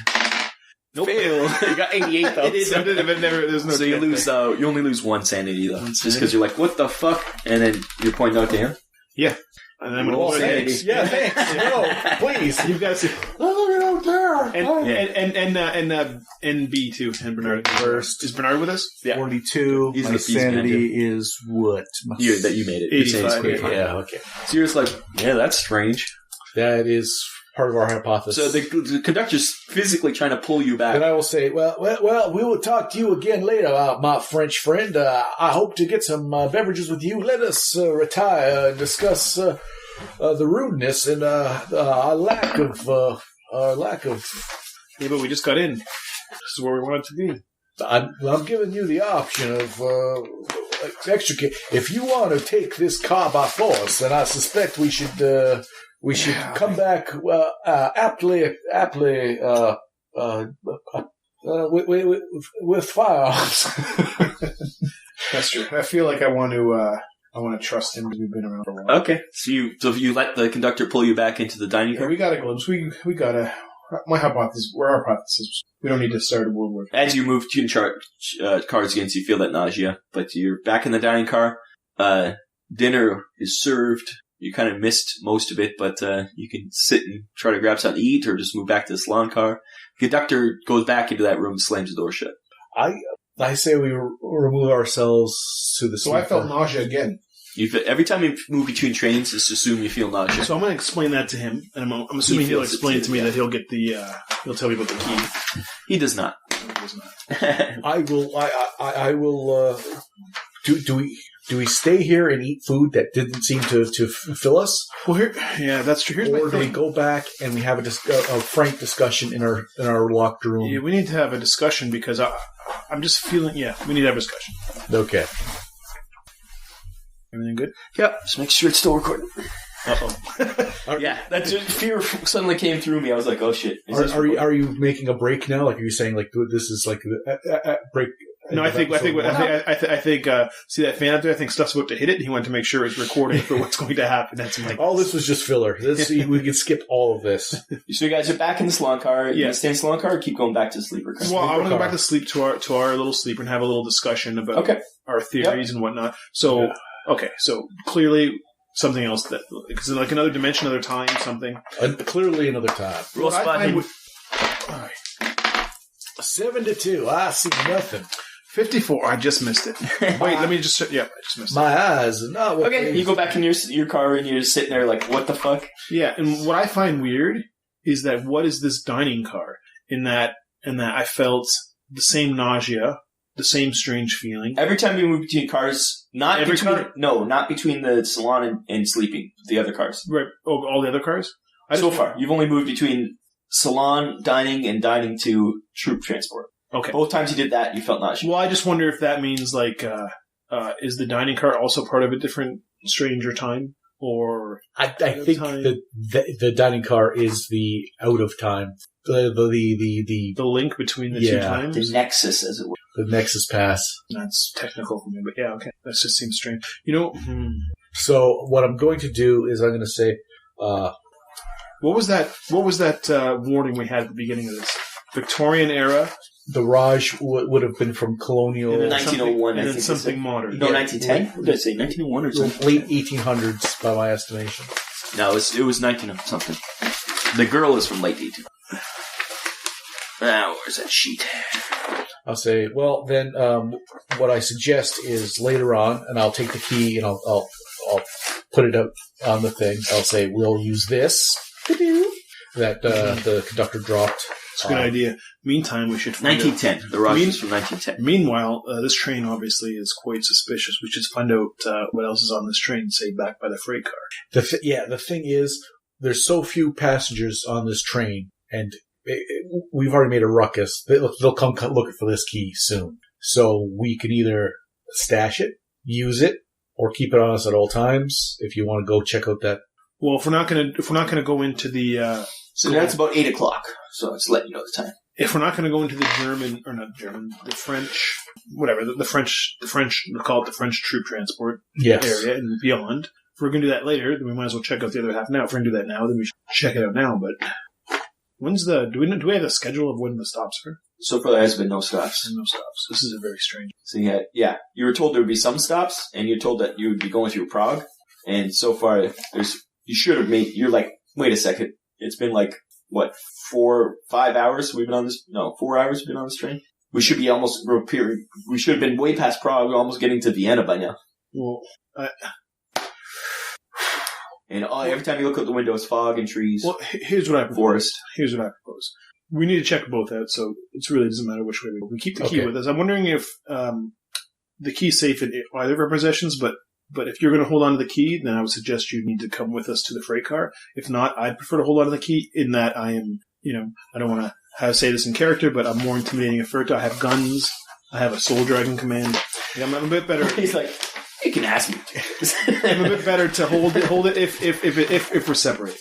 If not, then I would suggest we try to get in that freight car. Or at least you come with us partway. Yes. And Bernard's totally on you because he saw that. He's like, that's not right. Like, shit's fucked up now. He's on your side totally 100% now. Oh, the last horse finally comes in. Let's do the freight car. We're gonna go up over the freight car, and then by the time we're done, it'll be hopefully by the time we're done this part of the investigation, we'll move to we'll go to the front of the vehicle and peruse a little bit. Yeah, I agree. Okay.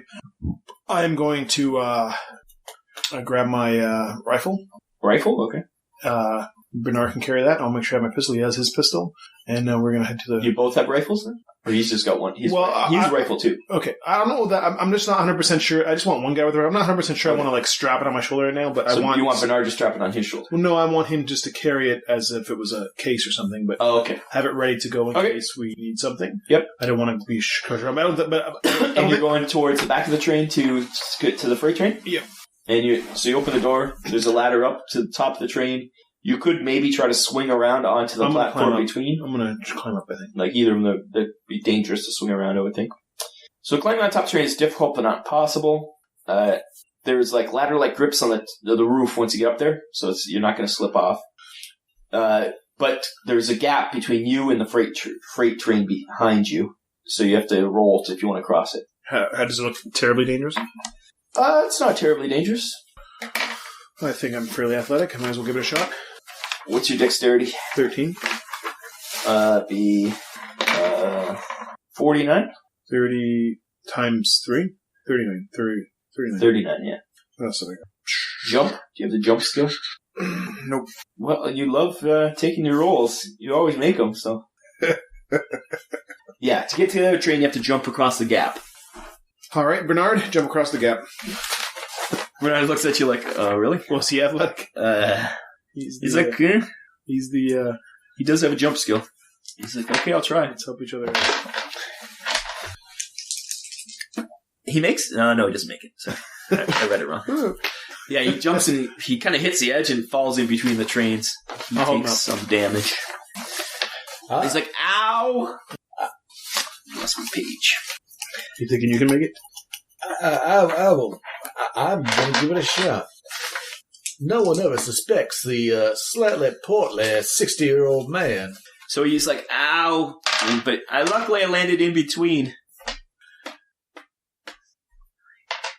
In my younger days, Pencil? I would be able to do this with no problem. I could jump like a flea on a hound dog. So you climbing up there too? I will climb up. Okay.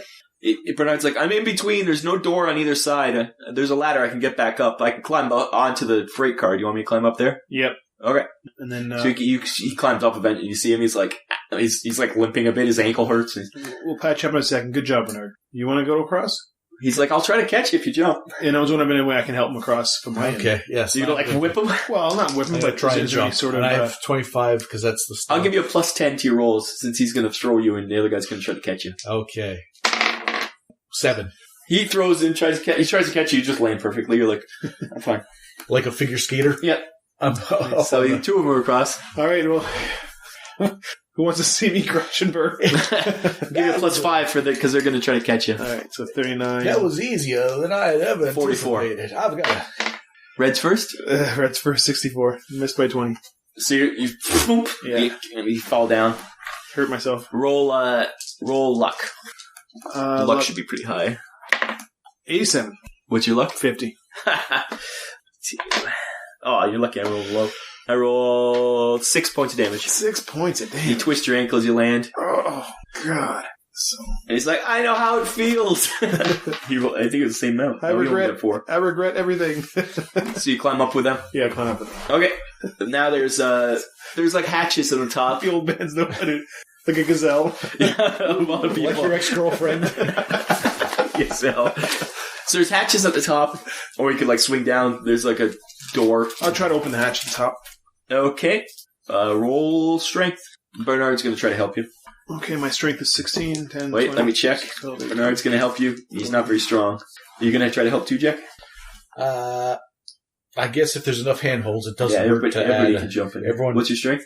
My strength is 9. You're actually stronger than Bernard. Well, Bernard's a demolition expert. He's yeah, well, he's explosives. Yeah, roll a dice. Unless you roll a critical fail, you'll open it. 37. Yeah, you pop the thing open. You can drop down inside. Well, did I bring my flashlight? I assumed I Yeah, would it's have. always on. Yeah. Yeah, since I complained about that. So I'll have a look down first before I just jump headlong into what sort of... Okay, you shine a flashlight down. I want to make sure I get all the corners and everywhere because I've already dealt with ghouls and, well, I feel other types. It's a freight car. Looks like it's got freight in it. Like boxes full of stuff. Wooden boxes. All right, I will drop down. and I will look farther back. Is this the last car? You're gonna go to the end? Yes. Yeah, this is the last car. There's not even a caboose. Okay. You're gonna go. Everybody going in? Well, I'm in. Okay, you jump down. It's a wooden freight car. I'm not. No, I'm not jumping in. Oh, you're staying there. Yeah, it makes sense to have one person up top, anyways. Yeah, because if there's no ladder to get up and there's no door on the outside, someone's got to be there to handhold someone back up. So you, as you're sitting up there, you notice that the countryside once again doesn't look the same. It looks like the Midwest of the U.S. You're like familiar with. You're like, hey, this reminds me of like Oregon, kind of like trees and like mountainous. It's like totally different landscape. Did we feel any nausea or funny feeling when we jumped across? As when you went outside the train, you did for sure. Like all of a sudden, but you just assumed like you're on top of a train. Like, but now I'm thinking about it. Yeah, you're like, well, yeah, I did kind of feel the same way. Like as if a lot of these train carts are. So is Bernard jumping down with you? Yes. Okay. So you guys jump in this train car.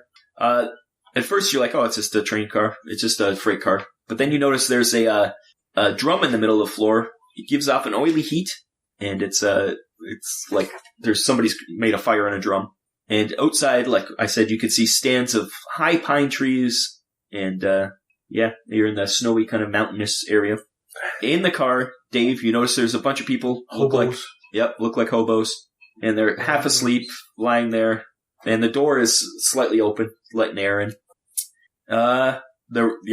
They did open. There's one of the crates is busted open, and there's you can see cans of you're like, well, that's weird. There's like really bright labels of fruit, and there's tins on the carriage floor, just empty tins that they've obviously been eating this stuff. The label on it depicts a smiling boy, his eyes alive with hunger. And, there's hobos and drifters. And when you jump down, they all look up and they're afraid because they think maybe it's the train police or whatever. Yeah, so, hi fellas, how you doing? They're all kind of looking at you like, one of them in an American accent says, who might you be? Just a fellow traveler. Well, I know. Okay. And they're still wary of you, but they kind of like sit back. What else is on this car here? Boys, where are you guys headed? This train's going for Portland. That would be Oregon. That's where that is. They look up. It wasn't. Tell your friend to come down here. That's all right. How long have you guys been on here? A couple hours now. We jumped on at dusk, and then we're just waiting through the night. Hopefully, get to Portland. I mean, Now, this next question might be a bit strange, but we feel there's been some strange going-ons. You guys notice any strange going-ons here? well, it's always strange on the rails. You know what I'm saying? We don't want the man coming after us. We're trying to get to Portland, and You got no problems with us, good sirs. my name's Frisco Jack. And he's very thin, rough crop brown hair, and a whip-thin frame. He seems pretty smart and educated, but he's still on his train. He's wearing clothes you don't recognize. They're weird looking. And you're like not modern, not old. You're like, I'm confused. What, this is a silly question, but you probably get lots of silly questions. Like, I've been away from home for so long. So I head to Portland, but what year is it? Man, you've been drinking some hooch. What year is it? They all start like chuckling to each other. And one guy's like one of the older guys. I've been there. They're hobos, so they don't judge. It's like, it's 1964, man. 1964, man. Wow, that's crazy. It is crazy. Well, that's interesting. So there was. I'm gonna just look around the rest of the cart there. Okay, roll spot hidden.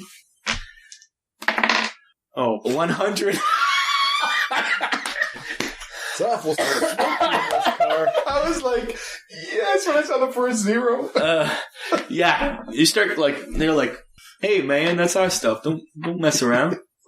No And then they splashed acid in your eyes. That's in my eyes, and another train hits me, and a friggin'.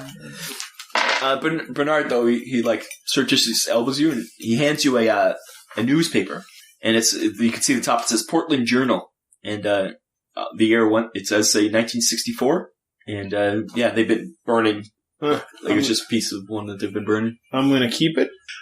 Okay. I think I am going to descend into the So suddenly, as you're like that, He's much curious about it. the ninja jumps down. Have you met our gentleman? This is what was his name? Jack. His name was Jack. Frisco Jack. My name's Frisco Jack. Right. Sorry. This is Hillbilly Bob, and this one's Old John. They're on their way to some place called Portland. Oh, well, yeah, I know where that is, certainly. And I too, have been a fan of the rails in my day. I know you've been looking You're a for Southern gentleman, I can tell. Oh, yes, I certainly am. What brings you up to the north? Well, I might just be a Southern lawyer, but... a lawyer? Oh, Fell in bad times, I know how it is. I used to be a stockbroker. You trying to know what that is? I don't think they had... Yeah, it's stockbrokers. Of course, the stockbrokers. 20s. The 20s it crashed, yeah. Yeah, so I don't... Yeah. You know what a stockbroker is. Yeah. There's definitely stockbrokers. I knew what your reference was. I'm not sure that I had reference, but maybe I would have. Oh, yeah, of course. You know what a stockbroker. Well. But you do notice their clothes are like, I have no idea. Your history, like, nobody wore clothes If he heard their names in Oregon, he knows. He heard the 1960s. Yeah, they're wearing like... to tell you guys, they're wearing like bell bottoms and like that kind of clothes from the 60s. I'm also going to show him the paper. He's like elbow, just like Bernard did to him. So it's the Portland Journal, 1964. It's got some stuff about some civic parade that was on, and anything about horse racing? No, it's just it's like the front page. There's some news and stuff. Like maybe you could use it for if you can analyze it and like later. Well, that's the end of this card, but that's interesting. That's basically just confirming our hypothesis. I didn't think it'd be this radical. Radical, dude. So I'll say, in the 1930s, there was a bit of a kerfuffle in Europe, and I was just wondering, what do you happen to remember about... 40s, man? Like World War II? Yes... World War II. World War. Not just a skirmish, perhaps a... Well, yeah, man, it was the whole world. It's called a world war. Where are you guys from? We were just wondering... Are you drunk like him? I've been away from home for so long, I don't know anymore. Man, you guys are crazy. I think I need whatever you guys been smoking. Well, you can join us. There's a car full of booze. One car forward. No, 3 cars forward. There is all you can drink. What about the cops? Are there any cops out there, man? Not that we've seen. We are completely. There's one or two people operating the whole locomotive, and we've been able to skirt them every time we needed to. I don't know, man. That seems dangerous. I think we'll just stick here. We're almost to Portland anyways. It's been cool, man. Yeah, well, we're going to head back up in a minute, but if we catch any news or can help you out anyway, we'll come back down. Yeah, bring us some booze if you're coming back. Hope you don't get caught. Be careful out there. It's rough times, man. We got to look after each other, bro. That's right. That's right, man. Cool. Cool indeed. Well, you can climb the boxes and get back up easy enough. Okay. Do that. Hopefully not break our necks on the way through. Yep, you try to jump back over. Roll your dice. So, the difference between the Great War and World War II was about 20 years, depending on where. Clearly the war was still going on, and they were just being taken from the front to get some... Are you discussing this on top of the train? Or relaxation. 20 years, Victorian age, late 1800s, right? Are you getting back down, or are you staying up top? I can do my mathematics. Well, you have to roll a die to get across the open area. Oh, sweet. Same as in, like, we'll Whip help them each across? other. And we'll help each other out. Okay. Across. First, we'll help. Who's going to be last? I'll go first. We'll go Bernard first because he can help he's the catch him. wimpiest. And I'll help Bernard across. He jumps fine. He's like, whoop, I'm fine. We'll help him across. I would say that perhaps I was fleet like you, perhaps. That's true. And you've been damaged. He hasn't yet. I think my stocky frame belies a svelte acrobat. You're probably right. So you get plus 10 then if you go. Red first? Red never fails. 63. 53? 63. No, but you get plus 10. Oh. Or minus 10, I should say. So 53. And my dexterity is 39.49. Oh, so close. So you're close. You only take another 1 point of damage. You face planted, but you grabbed on, and he pulled you up. I'll first aid us when I get back. Okay. And then I will... Yep, jump across. You only get plus 5. Okay. Green first, obviously. 92! You went, you fell down. Roll your luck. Whoa! Nice knowing you. Whoa! Oh, God. 85. Yeah, so you have good luck. 2. Oh, you land. You take 2 points of damage. You're just like, foop. Ow, my ankle a little bit, but geez, it wasn't too bad. What are you guys complaining about? I jostled my jimmies a little. I should have stretched first. Climb back up the thing and go back down the ladder into the door. I think that. Well, hold on a second. We're up on the train here. Let's see what happens. You're going to go forward? Go forward. I would say that is what I was planning on doing. Okay, so you're on top of the sleeper car currently. Now, is there any sort of... Well, it doesn't really matter. Outside, like, when now you look over, it's not Oregon, it's you're back into Czech Republic trees. And so we will all hump it forward. Interesting. We keep going through times. And that's interesting. That guy, it was like Victorian, it's like times traveling. Yeah, but that was a 10-ish. Well, I don't know. What was the you don't see there's any rhyme or reason with the years because it was. Tell me what I don't see rhyme. Your 1939 went to 64, but the other one was 1914 or 13 or 14 to 18, somewhere in there. That's World War II. Yeah, both very close to being within 20 years of each other. I guess so. Yeah, 20 years to be 59. Do those waiters and conductors and bartenders, are they all the same? They all look so similar. Something is up with them. They're very similar, but not the only time it was the exact same was that conductor and the waiter were the exact same. We need to figure out. You guys are still on top of the train. You're going forward. Okay, so once again you're going to jump over. You're on top of the sleeper train. Next train along is your salon train. Well, do we see anything? You're still in. Well, I'm saying, like, I might keep falling over and then eventually die by the time we get to the. No, out. So we only have one more train. We have 2 more jumps to make. Well, you don't know. Unless time and space is not as I understand it. So far, time and space is not how you understand it. Well, at least time is not what you understand it. Well, yeah, so... or do you want to go in, just use the key, go through, and just... Well, I'm just saying, I just don't want to die getting there. Like, I don't hate the idea of going across, but I just the way it's going. Because part of me Well, since we're up here just to see what's up. There's bugs in my teeth now. I look like Rob with his Artie wants to arugula. see what it's like up at the front at the top. That is what I want. But part of me also wants to take this key and hawk it as far as I can off into the distance. Please don't do that. I'd like to. He's like, no. I'd like to, because we may need it not only to get into that French car, but even beyond, and we may even need it to get off this train because clearly something is amiss here. Understatement much. So you guys are at the front of the sleeper car right now. Yeah, and we're jumping across, going down. I'm well, making again, the it's going jump. to be this similar jump to before. Yeah, it's the same jump every time. I'm making the jump. Well, at this point, You get +5. Or -5, whichever way you're looking. Well, I failed spectacularly. So you fell down in between the trains again. Roll your luck.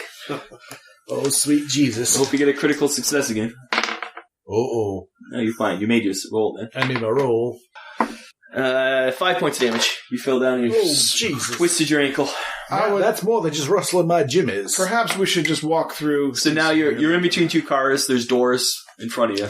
And I say behind we just you. walk through. We can climb up at any point, probably. You're in between you, Jack, are in between the sleeping and salon car. So I just took 5 points? Holy shit. I'm not... So that's what I was talking. So now we're tracking the same. Because you way. fell in, there's only a little section fall on. You kind of fell off and your leg kind of got twisted. Okay. So now we're sort of tracking more the same way here. There's ladders here. You can just climb down. Right. I think that's what I mean. I think perhaps we should just walk through. But if there's ladders going that we can go down, why can't we just go down ladder across the... Yeah, you can do that. We can do that. Because now I'm...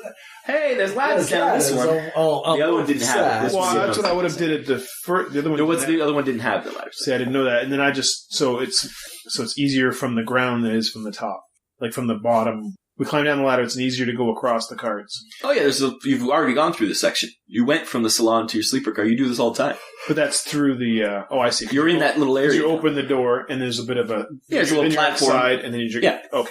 I see. You fell into that platform. He fell into that. So we'll just go up and over because we have one more car we have to go. Yeah. Okay. We'll do that. We probably did that. Well, you didn't know until you fell down here. There's ladders down. You didn't look. Okay. So he's like, hey, there's ladders down. So you climb down. We might as well stay at the top. At the very least, So you keep going up and down. Yes. Okay. Now you're on the salon car. You're heading forward. Yes. Keep going forward. Okay. Okay, you move. You're going to do the same thing up to the on top of the dining car. Yes, because this is where it's going to, in my mind, it's going to make a difference. Okay. So you're on the dining car. Yes. Okay. It's just like your still Czech landscape. You can climb across that. Czech landscape. So it changes the outside from the freight car to our reality, but going from our reality to the dining car doesn't change the reality to the war-torn nastiness that we saw before. We have to go across. That we have to go in the French curve. Okay, you're gonna keep going. Yes. So you go on to all of a sudden you're on to this next train car. It looks on the outside. All of a sudden it's different. You're like, okay, this is like a war-torn, beat-up train, and the outside is all of a sudden you find yourself once again seeing it's dark out now, but you see what you can see is war-torn landscape, busted trees, busted vehicles, dead animals. And make a sanity check. Because you're like, what the? 71. Yes. 48. By 1. So you're both fine. And you're all like, okay, we've seen this before. Okay, we're getting used to this. Now we understand what's happening here. We're moved into a different time space. And when you went up the ladder, you went down and up again. You went, whoa, nausea. So let's keep going forward. Yep. Okay. You go forward from there. You end up, you jump down. You're going to look in the windows or anything? Like hang over the side and look at it. No, when you jump down, there's windows So between the windows behind us would be. We should look and see the French thing. You see behind you is this French troop car. And ahead of us, I'll bet we'll see some perhaps Victorian era or perhaps. And Fred, you look in through the window. It's a wooden carriage currently occupied by enlisted soldiers of the Great War. This is the French side? Yep, you see French guys. You can see a lot of guys talking, playing cards and stuff like that. They're smoking. There's a card game going on. They all look kind of shell-shocked. Obviously, they just came back from a huge battle. Well, it must be terrible because to them, we're still in war-torn wherever. There's dead everything. And you do see a few of there's some officers wearing their guns on their hips. And, yeah. What about the other one? What? What about the next one? Well, right now you're in between the troop transport car and the troop salon car. Are you going to go back up and keep going forward? Yes. The troop salon car. Oh, the troop salon car is the next one that we haven't got to yet. So far it's been... Well, can't we freight cross car. over and wouldn't there be a window right there? You're in between those two. Yep. So this is the parts you've been up. You're going to go up again and keep going forward? Well, I see no reason not to. There's no reason to go in the... I mean, there might be some in that French car, but so far it just seems to... Okay. It doesn't seem like they don't know what's going on either. Okay, you jump down. You're going to look. So now behind you is the French. Yeah, well, now we don't know what's in front of us. We know what's behind us. We don't know what's in front of us. You're going to look in front? Yeah, have a look in the window. So it is a, once again, it's a sleeping car. It's dark in there. You're in between cars. You're going to stay in between. Just look through right now. Well, might as well just look at the window down. It's very quiet in there. You can see, once again, it's like, kind of compartments just like yours looked. And it looks a little bit more luxurious than yours. And, yeah. What's the lock on the door? Same star lock as always. You want to go in or you go above or in? We don't see a conductor, and there's no bartender, or there's no This is the staff. sleeping car you're looking at. Behind you is the salon car of the French that you just saw. A sleeping car. And what about their door? Their door is locked as well with the same... Yep, it's always a star key lock. between the two. You can go either way, because you have the key. I say we go forward. I want to see active people dressed certain... Okay, when we crossed over to look at the window, did the landscape change again? You're kind of in between right now, and you can't really see outside when you're in between. Right, There's I say we go up top and look at the landscape as well. Okay. Yep. Look at the landscape. Outside is a rugged countryside, and it's got like a plains with like tall grass, and it's dark, but you can see kind of like as you go. There's some sparse trees. Africa? When you say Africa, you're like, yeah, it looks kind of like Africa. It reminds me of Africa. Tall grass, a few trees. Yeah. But once again, you can barely see much. Also, my timeline would be correct if it's going backwards. Like I know there was if you're Victorian, you might travel. So you're on top of the train now, and outside it looks like Africa. Okay, so I say we go forward one more and go in. Okay, so you drop down in between. In front of you is a salon car again. It's all constructed wood. It's similar layout to your car. There's a piano in there where people can entertain themselves. But there's some opulence inside. It contrasts with the outside ruggedness.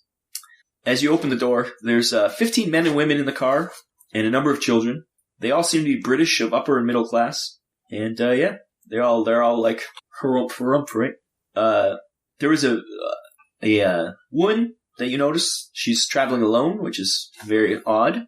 And other than that, there's another guy who looks like a hunter, the classic hunter with the white suit and the stash, and you're like, wow, that looks like a hunter, an African hunter. We must look quite strange to them. He's on safari. And this was the next card. Not the sleeping cart. This is the next card. Yep. Right? The salon cart. Outside, you can still see the same Sahara kind of like that. Okay, so it kind of seems like maybe these two carts are perhaps the same time. So far, you've noticed that it's sleeping car, salon car. What about the doors in between? Except for the lockwise. The problem I'm having with this is there's a sleeping car and the salon car. We had a dining car between that set. I had 100% expected to see a dining car between. Oh no, because then they could have. The dining car could still be ahead. It could be ahead one, and then those two all meet into it. Right, because otherwise, how are these people getting to the dining? Yes, they They're couldn't going pass through French. the French. Unless there's some other weirdness going on. Yeah. Perhaps like when that conductor uses the key, it could open up. We're assuming the key opens up the door, but it's It could possible. just dial in which location. Right. Yeah, it could be. Maybe we should start using the key. Well, you did use key to get to here. And So- did we look in the window beforehand? Did we? when we Yeah, saw you it? did look in the window before. Well, I Just think out of curiosity, I wonder if we took that key and turned it another way and opened. just locked ourselves. Just try. If what you just hypothesized is correct. Now, perhaps a dining car up ahead solves that, or perhaps the key does more. I say we go one ahead. Keep going and ahead. see- I say we keep going ahead now. In the train or on top of the train? Well, in the train now. in the train now, we're going to look very suspicious of these people. You know what? If there are Most of them aren't paying attention to you. They're all just playing their games and stuff. they're British uppity ups. but they're in Africa. I'm going to say that if we were on High Street, we would look like European. We looked wealthy for. Yeah, you guys are dressed pretty nicely. But you're just wearing suits. Suits are kind of universal, you know. But they might be like, well, that's a weird looking suit. But yeah, okay. Hey, here come a couple Boers coming through. Like yeah, it's not like you're black or they've got a bit of a Dutch look to them or something. Exactly. So we'll good. All right. Yeah, people nod at you as you go through. We'll head through and we'll keep going. So you get to that door. That's once again, it's just like when you came to your door. It's a frosted window, so you can't look through. What are you gonna do? Go through. Yeah, we'll open it up. Clockwise or counterclockwise? See, I knew there was something with that key. I checked it. So you saw it happen, and it was counterclockwise. It was clockwise to open and counterclockwise to close. And that could be well. Whoa. I'm going to watch you guys discuss this. Interesting, he said clockwise. We're dealing with time here. Oh, that is a very clockwise. Common parlance is the clockwise is, but I know. But it's interesting that he's it would time. Be funny that he's saying clockwise opened it and forward and tying it back. If it's locked and we try and move it one way and it doesn't go, then we know we're overthinking it. Yeah. But if it moves freely, both like any way we turn the key, and opens both ways, then that's why we should. Then both out. That's when we open the door. Okay. What do you think about all this, Bernard? You've been awfully quiet this whole time. Suspiciously quiet. Suspiciously quiet. How about you find your ass? We should just pummel on him.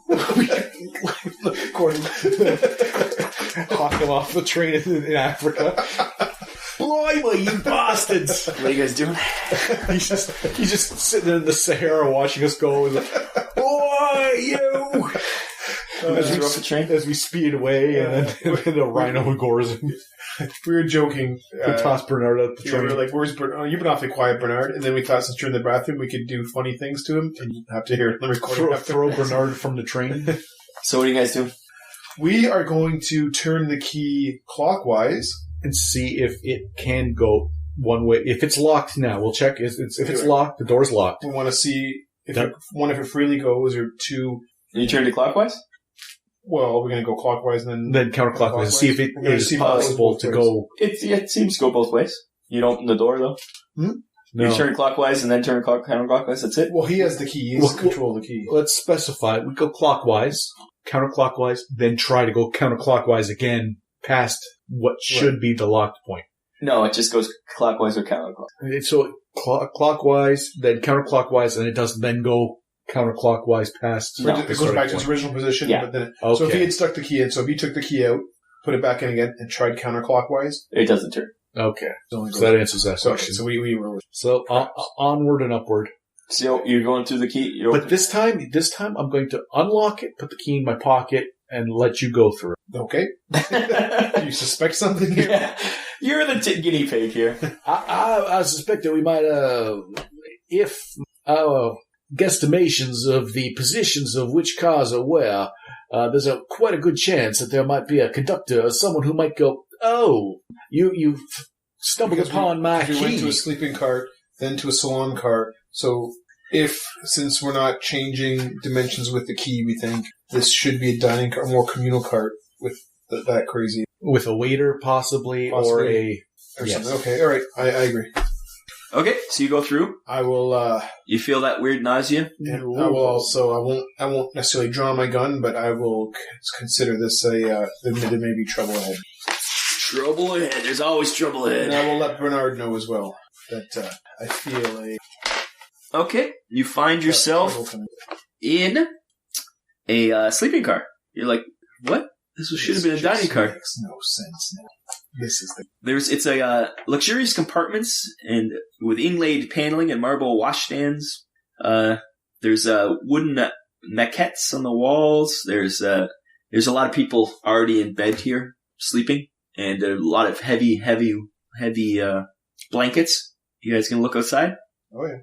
Outside is just a winter wasteland, kind of like a very like snowdrifts, and it looks freaking cold. And from the murmurs and stuff you can hear of the people who are awake, they're speaking. It sounds like Russian to you. You're like, what? That's weird. And there's That's about it. Sleeping car, everybody's sleeping. Okay, so So, just out of curiosity, if you unlock the door and shut it, does it remain unlocked? very good point. It's unlocked now because we came in. So, Bernard, do you mind stepping outside and On the other side of the door, then closing it and seeing if you can get it back in? you go out and you shut the door. Yes. The door locks. So he's like, Yeah, does... He's stuck in it time, so. oh, my fraternity had this kind of prank. Oh, we would try every new pledge for hours. We would make them stand out there trying the locks. So when it locked, was there any sort of, like, clicking sound? Was it going back or any sort of... Not just locked. So if you put the key in again... Well, from this side, we won't need a key. Those are the big keys. Yes, there's a key. Oh, because we've never seen him have to use the key. Yeah, he did. When he came back to the dining, he did use the key. Because he's on the... We've seen him The only time there's no key is between the salon and dining. Okay. I mean, so salon then and sleeping. open the door and let Bernard in. Thank Whoa, you. I'm just thinking here. Okay, go on. Yeah, try to do that. Yeah, we opened it up, and he turned it clockwise? we open up, and there's Bernard. I think you're overthinking the key. You shouldn't have said clockwise or counterclockwise. No, you shouldn't have... I was too specific, I guess. You shouldn't have made us... He's like, thank God you're still here. I expected to open the door and it not be you guys. Oh, Bernard, you're always going on about something. So what are you guys doing now? Then, you know what? This could go on forever, but if at this point, I'm of the opinion that we've been kidnapped. This is not right. We've proven without a shadow of a doubt that this is sinister. We're not... Roll spot hidden rolls. We should have been to our destination. Red 34. What 19. What spot hidden? And I nailed that. No, I failed. So he's trying to describe things, and all of a sudden, according to your eye, you see one of those maquettes I said were on the walls starts to like move towards the sleeping person on the in the bed. A maquette. It's like a little statue. Little monkey statue. Oh, I'm gonna... It's not much. Oh, Gargoyle kind of. A macaw maquette sounds. Oh, so... It's got like a cord. It's almost like it's pulling a cord, and it's going towards the person's face. pulling a cord? Like it's connected to its back, kind of. Oh, like it's something done. Okay, well, I'm going to shine my flashlight on it. I'm going to get the attention of these two, and I'm going to draw my pistol. So you see it starts going onto the person's face, and it's you can see how their face gets drawn in, like it's sucking something out of them. We're just trapped here, and these things are just eating us. What are you doing? If you look around, and there's all the people sleeping here. That same thing's happening to them. Oh, it's happened to all of them? Yeah. How many are we talking? There's 10 or 15 people here. And they're showing no interest in us yet, even though I shine my light on them? Yeah, well, they're asleep. They seem like they're out cold. Next card? Roll your intelligence times 3. I have some empathy for these people. I do too, but I don't know if I can kill 15 of them without killing these people. Right? Like, what am I supposed to do here? Roll. 7 to 7. That's lucky, right? 2 sevens? What's your intelligence times 3? My intelligence times 3. I was told there was no math. So, 18 times 3 was 22. 36 plus 40, 54. 4. Oh, you criticaled it. So he's looking at stuff, and you feel a breeze and like a rustling sound, and all of a sudden a green shadow kind of passes too quickly to be seen. All of a sudden you see the figure from the platform. These guys are distracted, and he points at the bed and shakes his head mournfully, and then he drifts through the wall of the compartment. The bed he pointed at is that the one you guys are looking at. And it's the original guy that we saw start to get sucked. Yeah, they're all getting sucked, but since you guys are looking at that one, that's the one. That's what he chose to roll your sanity. 41. You're fine, mate. Your sanity's pretty high.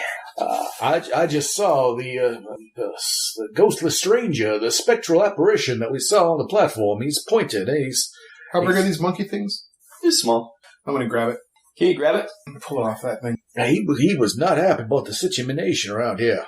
You try to pull it off his face, and you pull it off, and all of a sudden the thing dissolves into a green-hued gas. And roll Constitution times 5. What's your Constitution? My Constitution is 18. 18. Where's the math? 5, 10, 15, 20, 25, 30, 35, 40, 50. If it was 8 times 5, 40? That's 90. 90, yeah, so you have to roll under 90. What's your Constitution? It's this gas kind of went in. Oh, Jesus. Okay, My Constitution is 14. Red never fails. So you have to roll under 70. 26. 94. So you get a mouthful of this gas, and you start retching. Ooh.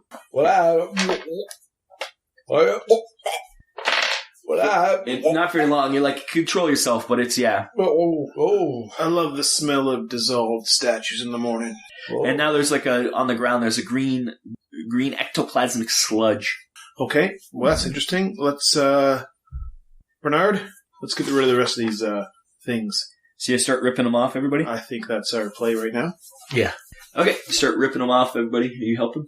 After you stop gagging? How quickly did I recover my... Not very quickly. Very quickly? Okay, yes, then I will help as well. Okay. You do finally rip them all off, these people. They still are unconscious, but at least they're not getting their soul sucked or whatever's happening. And you do end up, over the whole time, retching a few times, because you do get mouthfuls of this gas. And, So not only are we confirmed kidnapped, and it's confirmed as sinister, but now they're actually doing harm to people. Right, and they're doing so much harm to some of these people that they don't even have the ruse of dining cars and food anymore. You hear the door at the end of the sleeping car open, forward, so it's a place you've never been before. And through it comes a creature, and it looks sort of like the people that have been on this train, but grotesquely deformed, hairy. And there's two of them start heading towards you people. It's our lovely hosts without the illusion, that without the guise. So, do we recognize what they are at all? The dead who don't know it, that's what they are. Oh, the thing coming towards you? Yeah. You want to, figure out what it is, you mean? Yeah, do I just recognize it at all with my occult stuff, or do I just... You can roll occult, but it... Basically, what I'm getting at is, do I recognize it? Do I automatically assume, it's obviously not human or some animal, I should just start killing it? Oh, it's definitely not human. It's freaky. Freaky deaky. And you do have to roll sanity again. Check. Think. Say yep. I failed. You fail or succeed? I wasn't making any checks. I refuse to make checks. I don't remember... These creatures are coming towards you, and you might be scared of them. So I don't remember ever saying that was allowed. You have to see if you're scared of these creatures coming towards you. 56. I made it. You made it? So you're not as scared, but you are scared of it. You lose 4 sanity. You're like, what the fuck? What the shit bucket? And Jack's like, stay calm. Stay calm. Well, Bernard, do you mind Bernard made it. He's like, yeah, let's kill these motherfuckers. He unslings the gun. Yep, and I had my pistol drawn if I still had it drawn, or okay. I put it away dry. Either way, I'm going to start shooting. Okay. They're coming towards you. Okay. What are you doing, Jack? Are you going to pull out a gun? Or I am going to get it out of the crossfire. I'm going to let the people do the work that they know what to do. Okay, you'll get 2 rounds. Don't forget about your medallion. Maybe it'll help protect us. It's worked before. Yeah, just do that. Okay, so we're going to get a couple rounds of firing. Yeah, Dave. Okay, so I will... What's your dexterity? My dexterity. Oh, because we're going to see who goes first. My dexterity is 13. Yep, you're ahead of. Okay, so how does this work here? There's something special about this. You're using a pistol? It's at the very bottom of your pistol sheet. Yep, I have my pistol, 95%, 1d10 damage, 2 attacks per round. There you go. So roll each attack, and red first. Red first. And that was a hit. Okay, next one. And that was a 11. That was a good hit. Yep. Okay, so roll damage on both those. 1d10, so I'll just roll... You're shooting the same one twice? You shoot the same one twice or 2 different ones? I think we're going to aim at the same one. I think it's best to get rid of one first if possible. Okay. And roll 2d10s, so I'll just roll both 2d10s at the same time. 4 and a 6. So 10 points of damage. 10 points of damage? There's 2 shots. 4 left. Okay, so there's 2 of them. You shot one.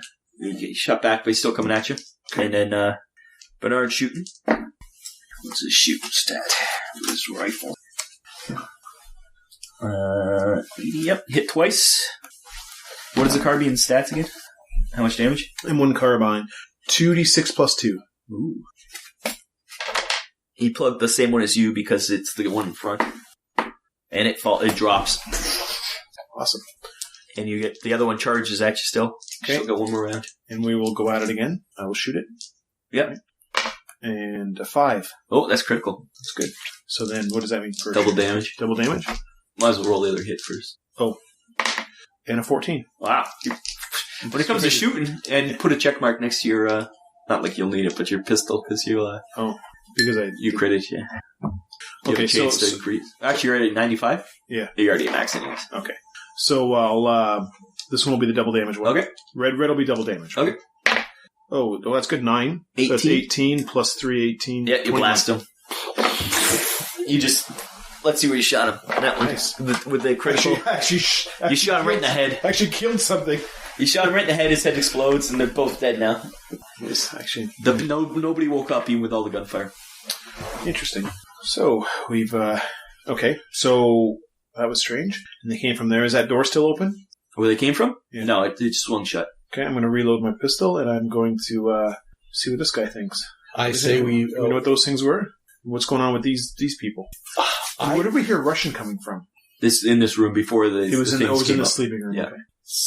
And outside is a wintry Russian landscape. So the jig is up at this point, I think. So I think we're going to keep going forward.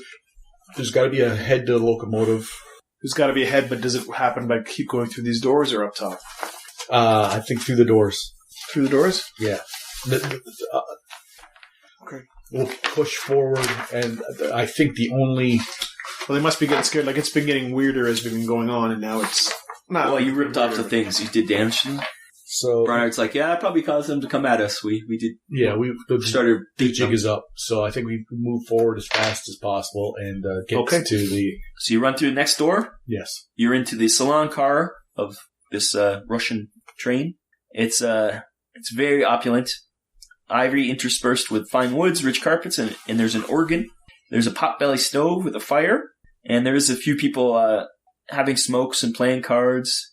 And you burst in, and they kind of look up like, what the hell's going on? Because you have guns drawn. And somebody asks you in Russian, pretty much. You get the impression of what the hell's going on. I don't understand what he's saying, so I'll nod politely towards him, and we'll just continue. We do have guns drawn, so they're still... Yeah, they're all kind of like, what the... Yeah. And we'll just continue going. We'll just keep going forward? Yeah. Okay. And you, see any strange statues anywhere? Not in this room, no. You're going into the, open the door and go into the next level? I think we have to. Okay. You find yourself in another another sleeping car. I do find the dining car strange, the way it was set up for us. This one is just it looks like a pour, like there's a bunch of people just sleeping all together. Small wooden cots, kind of. There's a high ceiling and some ventilation, but little else. And there's just benches and with seats with people sleeping on them. And outside the door you can see it's like a prairie, and there's some poles, like telegraph poles. And once in a while you go over a bridge and there's some water. Other than that, yeah. And each of these people have those mask-like things. This time it's wood, more wooden, looks like wood grain carved, but they were leering faces, and they move down onto these people's faces. There's kids, there's adults, there's quite a few in here, and they're all there's close to 60 people in this car, and they all have these masks on them, and they're dressed in roll history. Roll, Jack. And Dave, if you really want to attempt it. 47 and my 80, isn't it? This reminds you of your youth because they're all dressed like the Old West. They have like they have that look to them. You're like, hey, I remember this when I was a kid. Not really. You're that old. 16? No, 1800s. Old West is 1880. Oh, so you mean like the height of, like everyone's already saloons. Old West. Across. Yeah. What year were you born? 1888 or something like that? You're like, this reminds me of when I was born. Well, certainly my. So you're in this carriage. There's about 60 people with masks all over them being sucked. You can see some of them are like emaciated, probably already dead. And then there's others that are not. Well, there's things we can do. We can rip these masks off again, get into another fight. We can find out the source of this problem and end it. The door bangs open, and 4 of those things come through. I wonder if there's any chance we're just sleeping with masks on us right now. And this is all just that. Yeah. He's very paranoid. The paranoid is becoming an issue, I think. Try to force ourselves awake and claw the mask off. So he's Is that No, I'm not saying that's what happened, but like, what's happened to all these people? Like, And yeah, we never These creatures are charging you. We never went to. Shoot! I'm going to shoot him. Yeah, we never went to the sleeping car to sleep. You have to spot hidden when we walked in there. Twice? Spot hidden a mask. Okay, You would have seen the masks, yeah. I got a 7. Blast him again, not crit this time. That's not crit. No. 5 is So that's 1 hit. And 82 is still a hit. When he's shooting, he shoots like a madman. Oh, lately. Okay, so. Alright, so that's 6 damage. And then Bernard shoots, misses once, but the other one hits. You did 6 total? I did 6 total, yeah. And so the things still come at you. You got one more round before they're on top of you. Okay, I'm going to shoot again. Don't forget your little protected device there. See if that works. 2. Oh, critical, yeah. And 45. So that's 2 hits. So the red will be crit again. The red will be double. Oh, 4 points. So you blast that one's leg right off, and it spins and shoots out of the way, so you can shoot the next one. What was the second shot? How many points? The second... No. Altogether it was 4 points. Oh, okay. You doubled it? I got a 1 for the double one. So it was 2. So it was a 2 and a 2. Okay, so you just blast his leg off, he fell down, but he's... Okay. And then Bernard shooting, hits, and hits. So he did... So he shoots the next one along the line. Since they're controlling dimensions in Portland. Now they're on top of you. Forever. What is their dexterity? You guys are first, though. Their dexterity's not as much as yours. Okay. So one more round and shoot them. So you're going to shoot the same one that Bernard shot, or a different one? I'll try to shoot the same one because I want to get rid of him. Okay. And then... You could shoot and see if you kill him and then move on to the next one. Or... Okay, yeah. I don't think you will. I'll shoot once. He looks fine. You only got shot once. I don't know which was first, but I won anyways. That was... Either way. Yeah, I was foolishly using the other next. Okay, so that was the first shot, and then I'll do damage. 1. So okay. the second one. 12 and 2. Wow. No, he was doing good. Now I can't roll high for the life of me. At least I'm hitting. Bernard hits really good and misses. At least he's doing damage, though. So that guy that you shot, both of you shot the same guy, and he's still fine. Well, he's not fine, but he's on top. Still fine. Okay, so there's Eric. What are you doing, Jack?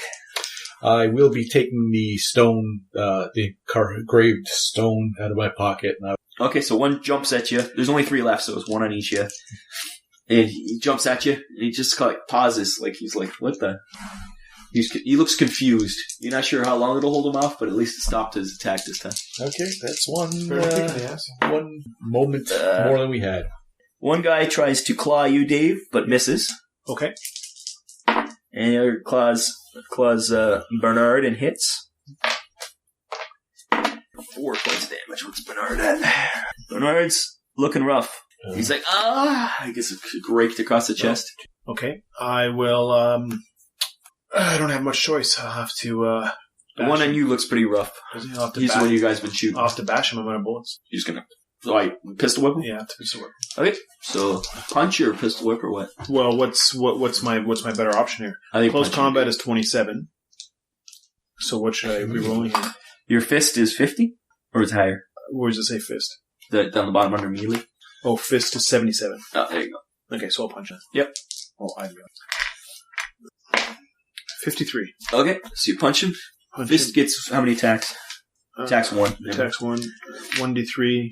Plus do you have strength bonus? Plus DB, damage bonus, 1d4. So 1d3 plus 1d4. Do you have a d4? D6 and a half and a d4. 2 plus 4. You killed him with a punch. You bashed in his face. Okay, good. Okay, Bernard is he's shooting the one that's still on him since he's still got gunshots left. 1 hit, 1 miss. And Jack, what are you gonna do? You alluded that what I saw was a very temporary confusion. He would probably be able to get over his initial shock. So I think I'm going to have to lash out. But I am not a fighter. I'm a fist 50. Yeah, 50's not bad. Yeah, but the damage I'd be able to do is probably... You're from the south, so... Yeah, but my other option is I can just rely on this medallion and hope that it's going to last more than put it down and start...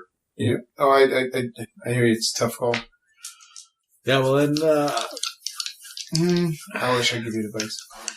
I'm just wondering if Hit him with a stone. Hit him with a stone, or it did not confuse. So put some authority behind your. Yeah, I think I will demand that it cease and desist all your chicanery. You will stop acting like a wild animal. What on Bernard? Hits. Bernard's looking rough. I'm gonna help. Oh, I need dice back. D4 and D6. Guys, get your own goddamn D4 and D6. They were here. Bernard falls down on the ground. Oh no. Well, he'll get the medical attention he deserves here in the future. And the one on you, Jack, attacks you. Well, I banked wrong. He tries to smack the thing out of your hand, but he rolled a 99. What happened? The guy was not intimidated by your... He did for one round. I think he was intimidated. That acts like someone who just like, ah! That's true. He was kind of like swatting it away. Get away from me. He looked scared, that's for sure. I take that as a positive. Well, thank you, sir. So, Bernard's on the ground. Okay. Might be dead. You can't tell. He got clawed across his face. Okay. Well, I don't know what's better for me to pick up that rifle or to attack him. Like, how much? What does it take to get that rifle? You don't even know how many bullets are left in the I rifle. don't know how many bullets left. You know what? I will. Reload? What does it take to reload? Not very long. I'll reload. I'll reload then. Okay. So the one that was on Bernard turns to face you. What are you and Jack? Are you going to fight back or are you going to... Yeah, that is... He started it. I'm going to punch him in the face. Yeah. Okay. Yeah. Roll the hit. Well, a little pugilism is... Goes a long way. Let's see here. 100. He was only one slightly worse than you. Yeah, you missed completely. You punched with a closed fist with your thumb right in. Yeah, you're like, ow! Yeah, you punched right. You're like, missed him, punched one of the bunks. Ah! Wow. He's going to try to punch you back. Out of my element. He punches, swings high on you. You're like, it's just like a Nazi fight over here. And the one turns on you, Dave, but he's gonna turn and jump at you. Okay, so I'm gonna shoot him once I get my turn here. You get your bullets back. So red never fails. 71, that's a hit. Yeah. 3. So first one just regular hit, second one a crit. Yeah. So red will be the crit again. Okay. 10, 9, that's 29. 29. You He's gotta be dead. Yeah. Let's see where you hit him. I obliterated him. Once in the head again. Well, just a spray of blood. It was so much blood that it distracts everyone. They're like, ah. Jack, you gonna punch your buddy again? No, I was just out of my own. I'm seeing how it's done over here. What I did was After all that, you're like, he finally attacked something and he was discouraged because he rolled 100. I will immediately run. Yeah, head over to where Bernard fell. Okay, you run over to Bernard. He's looking rough. Do you have any first aid or anything to try to help him? If I have time between me moving from point A to point B to you can start looking offer, I will. Let me see what. Try to staunch the blood flow. Yeah, where's the first aid? Everyone comes stock 30%, so I'm going to at least stop the blood flow. Yeah. Okay, roll your percentage. I know it's getting cold in here. It's like the freaking 58, and it comes cold. I wish it was just cold here. And then Rob went ballistic. He went full chimp on the fact that my furnace kicked on a couple times last time. So. The door's shut. It's fine. So that's... No, he's making excuses now. The door was open last time. I got a blanket in my trunk. I'll go to him get it. Well, Jack, why is it so goddamn cold in here? It's still at 60 degrees. It isn't at 60. There's no way it's at 60 degrees. You can check the thermostat. It's right there. There's like the air conditioning. I'm telling you, it's 60 degrees in here. Which side am I looking at? Left side or right side? The right side's what's set at, and the left side's what it is. It's what's freaking cold. 100% You can't tell the temperature. The guy tries to smack you as he rakes at you again, but this time he smacks into the board again. He rolled 98 that time. So he's helping Bernard. There's one guy charging after him. I'm gonna shoot him. Shoot him back of the head. Yep.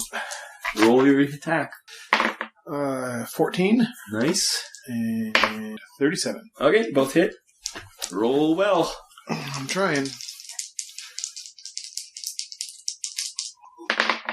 Ooh, 16. Just enough. You blast him. And you, he falls. Right And at he your was feet. useful in a fight. You had a gun. You never had a gun before. I think I tried to have a gun in the past. The guy wouldn't bring it up, remember? You guys like, where's the gun? Did you roll your first aid? I failed at first aid. Okay, you're trying to stop. I have good first aid. I'll give him a first aid. You're going to run over to Bernard, try to save him? of course. Roll it. What's your first aid? 48. 21. Okay. Roll D6, I think it was. Well, that explains it. You added 5. pressure to the wounds. That's where I failed. I was Okay, he's conscious, but he's not very conscious. Sticking your thumb in there. I was He's like, oh, and his blood gashed from his face and his chest. You're going to be okay, son. Reload. Reload gun? Yep. Rifle. Got the rifle? Reload. Yeah. All right. Over my shoulder. Pistol away. Perhaps I should take one of those. What would you like, pistol or rifle? I have fired a pistol in my day. My skills are lacking in that department. I had a pistol. Does Bernard capable of moving with us now, or is he basically? If you command him to, he'll come with you, but he's looking rough. Does he have a pistol on him? Did he bring his pistol? Yeah, he's got a pistol. I'll take. Because I'm actually doing Are you really well with my pistol. telling Bernard to stay here? Okay. Well, I mean, if he's injured, I'll just prop him up a little bit, maybe in the corner, and just be like, Settle down. just chillax here a bit, and don't let those mastiffs get on your face. Okay. You going forward then? Why? Well. We went from 2 to 4. Now, either it's going to increase by another 2 to 6, or double from 2 to 4 to 8. Either way, we will die. We will die. We'll also die if we stay on this train. I have 2 solutions. One is we go back up top and try to get to the front of this train, or 2, we go all the way back to ours and jump off in our own timeline. I was thinking the same thing. Wherever we land in Czechoslovakia in our time is still better than what it is we are encountering now. Leave all these people to die, including Bernard? Or we go back and muster up some French friendlies. We could do that as well. I was thinking of that as well. We could cause chaos right here on this plane. Get all those doors opened. On the train, and get all these doors opened, and we could cause chaos not just from the French, but from everybody running through different dimensions, Just freaking out, just pushing everyone through. Come on, let's go. Is that the best Let's thing for go. us at this point? It stops them from going to sleep in cars that have face suckers on them. We could try the French drought, Or do we just go up but to the locomotive and put a stop to this? Yeah, we gotta go up either way because there's no saying that going back isn't going to draw these things on us as well. Going through has caused. Where are you going? I think we're gonna go. We're Back gonna do to it the as roof. back to the roof. And going Okay. down, up, down, up, down, up, down. Do we just keep going right to the locomotive, or just see how many cars it takes before we realize that this is like an infinite loop of? Yep. Yeah. Both of those. Okay, so you go up on top. Now you're on top of the. You're currently on top of the saloon car of the. It's really cold outside because it's Siberian wasteland outside. You're moving forward. Yes. So you go down, you go back up, and then you find yourself on another car. It looks like a baggage car, but outside is just a void. There's nothing outside on the outside of this car. Like you look out and it's just emptiness. And That's different. yep, you're on top of this baggage car. It looks like. Baggage car, it looks like. Yeah. I made a sanity check because the outside looked a little. I was waiting. Yeah, make a sanity I check. was waiting for it A little planes Just waiting like. for it to. And now we just end up in space. Nothing. We're just, gentlemen. yeah, it's just an empty void. My What sanity do you keeps guys want to do? Sandy keeps getting worse and worse. And I made it. 64. Oh, no. You failed? No, passed. Okay, you both made it. So you both lose. Oh, it's one of these. You only lose one each. For seeing the infinite void. You're like, what the fuck? And ahead you can see that it's the, you can see the smoke. Ahead is the engine. Okay. Oh, good. The 60 guys probably think it's pretty cool. Those hobos. Hobos. Okay, well, so we're at basically so the next car is the. Yep, you're on the second to last car. Yep, let's go. Yeah, let's get it. You're going to not even go on this train? You're just going to keep going forward? Well, we can at least go forward in between the cars and maybe peek through the window. It's a baggage car, and we've only been attacked on sleeper cars thus far. But Well, I say we still get to the front of it between the engine and the. because we could go one way or the other. We can go one way or the other. Yeah. Also, what we don't want to do is just blindly go into this locomotive where we think we're going to end up dealing with what we got to deal with, and then get attacked from behind as well. Could be a tactical may not be the strongest way. At least we should at least know what's behind us. Yeah. But we can do that we'll do that between the locomotive and the. When you get to the end of the baggage car, you look down, and it's into the locomotive. And into the locomotive, you can see it's a large, black, and belches thick, rolling greenish smoke. Oh god, I was like green smoke again. The stench is pervasive and foul, like burning tires and burning flesh. And you can see there's human husks that are where the coal should be. And there's shifting black slippery stuff in wet slabs. And there's things as sharp as obsidian all along the where the coal, there's like a coal thing behind the train. And you're going to go down into the, between the baggage car and the coal, where the coal is before the engine? Yeah, because we can't navigate the coal car if it's, instead of filled with coal, it's filled with jagged shards of obsidian, And dead bodies. And dead bodies. Like, that's asking for Well, you can go around. There's they have a little thing around the outside. Or you can go back into the baggage car. I'm saying, because we're going to have to, if we're going to go, it's not going to be a peak. We either go or not. I say we check behind us and then go past that. Okay, maybe the baggage car we go. That walking. Okay.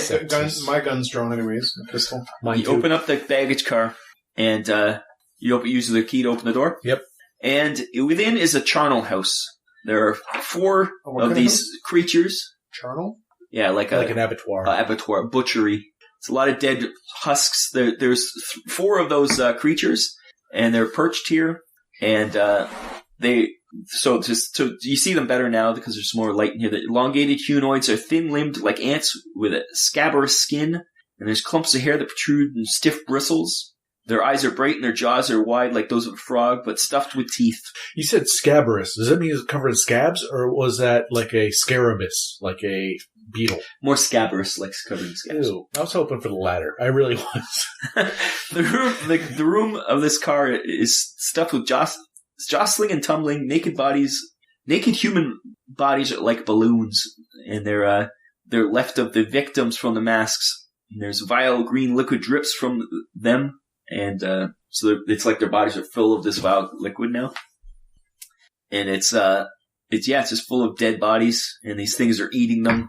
And as you can see, one finishes the body, and there's the side doors open. He just tosses the body out, and into the void.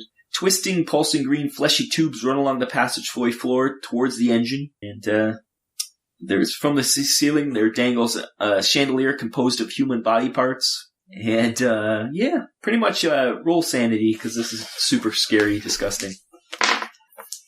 I made it. I also made it. You both lose 1 more sanity Your point. sanity's gone down so I much know. that at one point you're going to reach I know, it's getting a point. Yeah, it's going to get tough. But you get it back, though, right, Rob? Oh, eventually, yeah. What's your sanity at now? 43. What was it at max?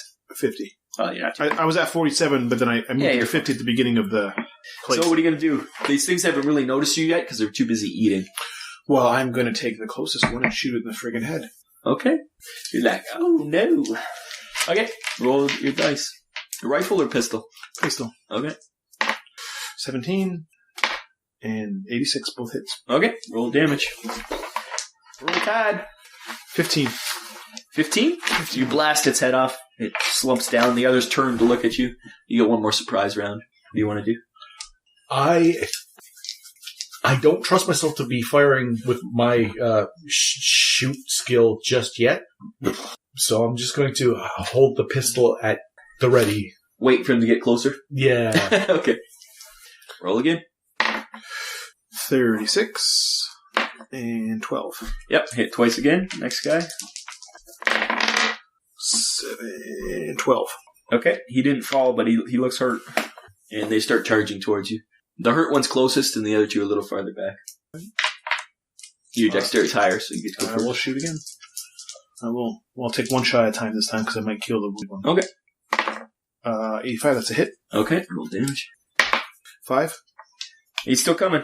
Okay, we'll have to shoot him again if I can. Hit, and 1. Just enough. So he falls. Okay. So the other 2 are still coming. What are you going to do? Other 2? I thought there was only... There's 4 altogether. You killed 2 already. Oh, okay. I'm going to flip the pistol over and hand the You're going to be a reloader? Yeah. You're going to be his reloader? And I'll have my hand out like this. Okay. Yep, you switch guns. Exchange, yep. You don't want me to start shooting. You don't want... No, Both charge, and they both kind of jump towards you guys, but both miss. So they're right on you now. All right. Yep. I got a full pistol here. A hit, 76, and 58. 2 hits. Roll damage. 8. Okay, you blast one. What do you Jack? They're right on top of you now. I will then use the emptied gun to cudgel. Just bash the one he shot or the other one? The one he shot. Okay, roll to hit. So it's not fist at that point. It is... It should be like a melee or something. Melee weapons various or close combat 25. Yeah, you'd use that. Okay, so I'm just going to try and punch him then because I just got a better chance. To punch him, yeah. Punch him. As Dave hoards all the dice. Yeah. Sorry. So I have to get under 50. So green first, 59. No, nope, close. You swing and a miss. Okay. Yeah, I'm proud of you for trying. Jeez, these guys can't hit the brick. That was a better... So you're getting better with practice. The first one swings and misses. Second one hits, though. For 5 points of damage, you want to dodge? Is it me? He attacked me? Why me? Because... Yeah, does dodge cost me anything? No, you can only do it once around. Okay, where is my dodge? That should be under D for dodge. Get out of dodge. Dexterity times 2. 26. There you go. Nope. So you took 5 points of damage. 97. I really didn't dodge. Doubled that up. No, 5 points of damage. 5 points of damage? Good thing it's not double. I'd be dead. He clawed at you. Okay, your turn, Dave. Let's kill these embers. 13. Okay. I will attack the injured one. Yep. 1 point of damage. That didn't do it. Nope. And a hit for 7 points. Yep. So there's only one left. Jack. You So gonna punch her again? Did you expend every round out of the pistol that we swapped out? No, I have Used 2 more rounds. I have one more. I have one more shot. Yeah, because you only shot twice before, right? Where I have one more. So round. both guns only have two. Both guns still had stuff left, right? Or the first one he took from you still The had. first one was empty. Okay. Oh, okay. Sorry, I was confused. So yeah, well Yep. So I'm gonna have to try and punch him in the face. Okay. 61. I did not. You swing and miss again. He attacks. Odds is Jack. Even. So Dave again. He goes in for this time. He tried to bite you. But he missed. That's lucky. All right, let's finish. I got 2 shots So here. you're pretty much point blank. You're like, Yeah, point blank, and let's finish this sucker off, I hope. Yeah, that's a hit. 80 and 24. It's pretty much as long as you don't crit, you're fine. Crit fail. 8. 8. Okay. He's still coming at you. So he's like trying to grapple Dave now. I'm going to pull out that stone and get out of here. Back on his head. Now what? Well, like it's a punch to see if you hit. Why don't you take a gander at this? Yeah. Get an eyeful of this. Why don't you open those peepers of yours and take a good long look at 2? He actually hit a 2. Boom! What, do you have a strength modifier or no? I wouldn't know what that is. It's at the top. No, damage. 0. Yeah, okay. So it's just D4, but double because he's critical. 8. 8? He's still kicking, but you clobbered him good. He turns to face you. And he's going to try to claw you, Jack. He hits. You going to roll dodge? I will dodge like a motherfucker. Okay. I'm a spry. So your dexterity times 2.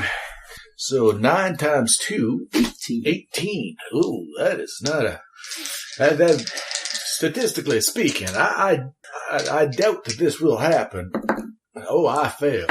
You took 8 points of damage. How much? I believe I am at, since I am at 8 right now, I'm at 0. So you're still conscious, but barely. You're like, Oof. What are you going to do, Dave? Well, I'm out of bullets. I will punch this thing. What's your punch? 77. Well, fist, right? Yep. 42. Okay, roll damage. Okay, so it's a D3 plus a D4. Doesn't matter. You had 1 hit point left. So I suspected he was low. That's why I went just for the punch. Yeah. So he hurts him, and Jack's like on one knee, like bleeding. All right, I will first aid him if I can. Roll your first aid. Nope. 71. You want to try it on yourself? Might as well, right? 43 made it despite a couple. Roll D6. The conditions here aren't very sanitary. What's the limit of start? 1. The start? No. Is it 6? Must be, because 1's right there. Yep, so 6 then. That's good. All right. So These 6, dice. Keep me alive for a bit. Play Dead Zone against this guy. All his dice, you can't tell. Okay. Jack, do you want to try It's to whatever first aid yourself? It's whatever he needs to be. He rolls. He goes, I got an orthotep. Well, what's that? Well, I need 8+, right? Yeah, so that's an 8. You want to first aid yourself to try to save yourself? It's whatever he needs. Remember, I told you the Shogoth was 1. No. I can't remember. I just can't.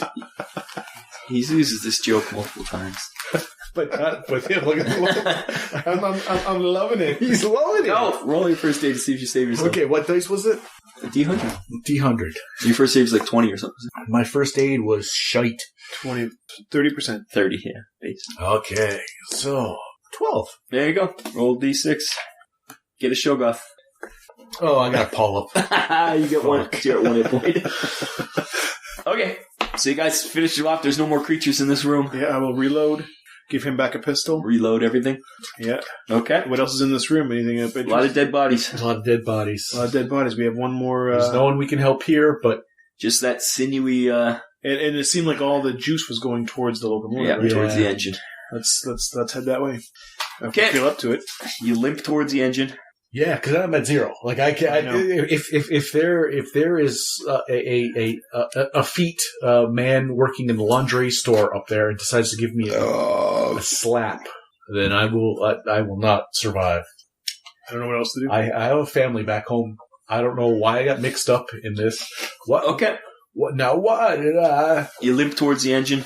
Because we don't want to be stuck on this train forever. This is why we jump out of airplanes. So you move into the engine. Yes. Yeah. Okay. Inside the engine, there is a driver thing. It's a massive pink and bulbous thing. Its head is a swollen lump with a tiny raisin eye. Folds of flesh flow into a pool on the floor, and from this pool rises strands of various thickness, strands of gel-like goo. These flaccid appendages grasp the socket levers and switches of the train. Does anybody have operate heavy machinery by any chance? I doubt it. So let's see here. 1%. Everyone's got 1%. Is it under O? Yes, 1%. No. You got if you really want to roll it. Oh, might as well try. Sure. Yeah, why not?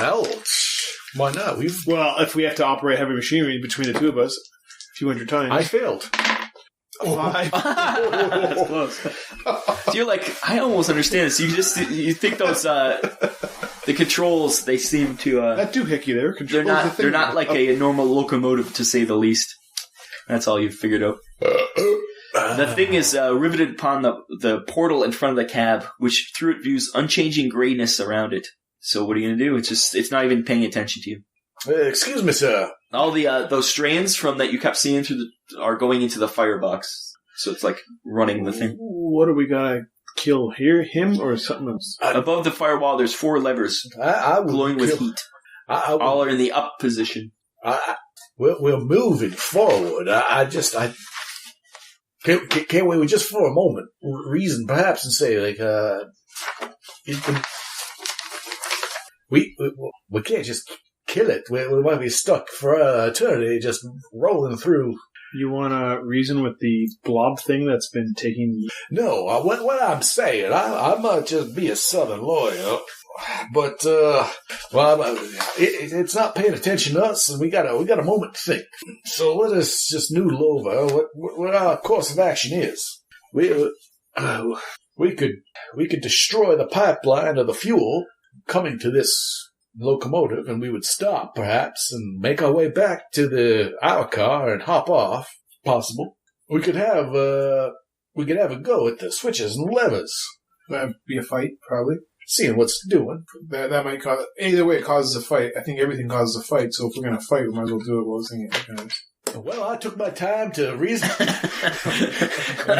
fight it. And the conclusion is that perhaps you should just execute this thing right here now. Well, perhaps while I'm executing, you can try some other things and distract it whilst I'm hopefully not being killed by it.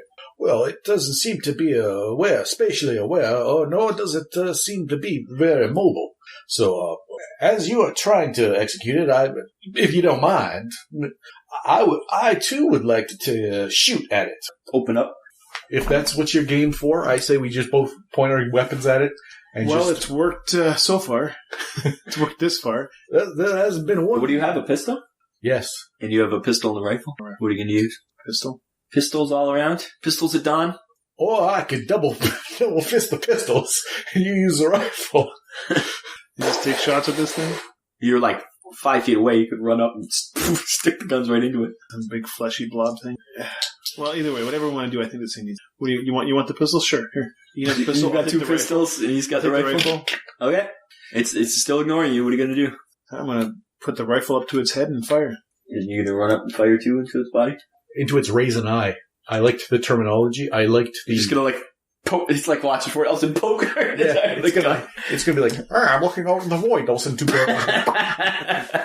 Okay. I imagine it looks sort of like the thing that tried to rape Morty. Yes, it does actually. Yep. A little bit. From Adventure Time? So, not Adventure Time. I mean, from Rick and Morty? Yeah. Yeah, so I think it has its comeuppance. Okay. You don't have to roll a hit, but roll to see if you get a crit. I did not.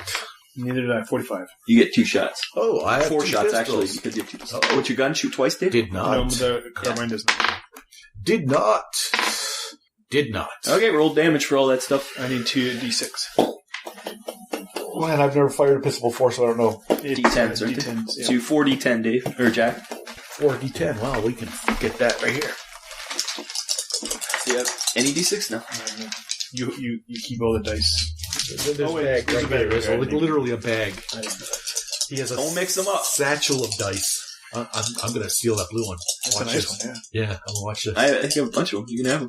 Okay, watch this. 7 9 points for you? 9 plus 2, 9. 9? Okay. Here's your dice back. I think I got more blues. Here's the white one you I'm pretty sure I have more of those blue ones if you want them, Jack. I don't care. I got so many d6s. So 8, 10, 13 points. 4d10? Yes. 13, and what you roll? 8. It is a shitty roll. I'm glad that you That did. was a pretty shitty You roll. did. Your shock at the. You rolled 4? 8 and 13? Yeah, I think Yes. it's 21. 21. The thing screams, and it flails at you. It's going to... One of its pseudopods grapples around you, Dave. Bernard, say And, see if it tries to grapple around you, but it, slaps against you, but it can't grapple. So it's flailing at you, screaming. Okay. Firing again? Well, I don't see This time you actually have to roll a hit, because he's not distracted. Okay. 40, I hit. Yep. So roll your damage. 4, 5, 7. 7? Yep. With that, it's... Oh, thank God. Yeah, you didn't have to shoot Jack. He killed it. My handgun's 20%, so It dissolves into dust and ash. And, yeah. Now there's those levers. The train's still going forward. There's those levers. And, All right, let's start screwing with stuff. yeah, you Yep, we're screwing with right? roll your intelligence yeah, I'm gonna times 3. What's your intelligence? take a moment. I'm gonna. My intelligence is 18. So Times times three was 3, that's 35. No, I had to roll 38, but I need 33. So I was close, but no. 18 times 3? Yes, 54. 54. Now I'm just gonna 54. I think I can do this. 36. Okay. So you're like, those levers they're all up right now, and they seem to, there's 4 of them, there's 4 different time periods. Maybe if I pull down the levers, it might do something. So we left Bernard. Like, are we going to leave Bernard back in Siberia? Assuming it's left to right, I'm going to take the second lever, and I'm going to pull down the second lever. Okay, there's a noise, but the train's still moving forward. Now, I wonder if the whole train's moving forward, or 3 of the time zones are moving forward and one is stopped. I'm going to hit the other levels. You guys do it there. Get out of the way, you! Clunk, clunk, clunk. The firebox, the light coming from it fades. There's a grinding sound. Huge amounts of steam rise up. All of a sudden, you're feeling the thrum and clack of genuine iron rails slow beneath you, and all of a sudden you look out and you see dawn rising. You're in a city, nice city. You're sitting in like just the salon area, and you find yourself at your destination. And there's a bunch of people in the car that you don't recognize. The car doesn't even look like what you were in. You find yourself just here. Different, normal-looking conductors saying in German, but you catch the word Vienna. And now is Bernard with us? Yep, Bernard's sitting there with you guys. None of you have any wounds on you. No damage to yourselves. That's good. What about psychological damage? Still there? Yeah, your mental damage is still there. You gonna get off the train? Yes. That's where we're headed. Okay, as you get off the train, scamper. In the distance, a figure in black with a broad hat. You can see it breathes out a vapor and exhales a steam. Uh-huh. In the steam, you can see smiling people's faces, which dissipate in the breeze. And when the last of them dissipates, the figure collapses, leaving only a pile of old man's clothes, women's, and children's fascists from many areas. We killed creatures free. Oh. Because I suspect those people were going to destinations to meet loved ones, and they've been on those trains for quite some time. But you've made it through. You're now in Vienna. And with that, we'll call it a break. A break? I suspect that we killed our way to victory. We did kill our way to victory. Well, I was an anchor. I was Bobby Boat Anchor this whole time.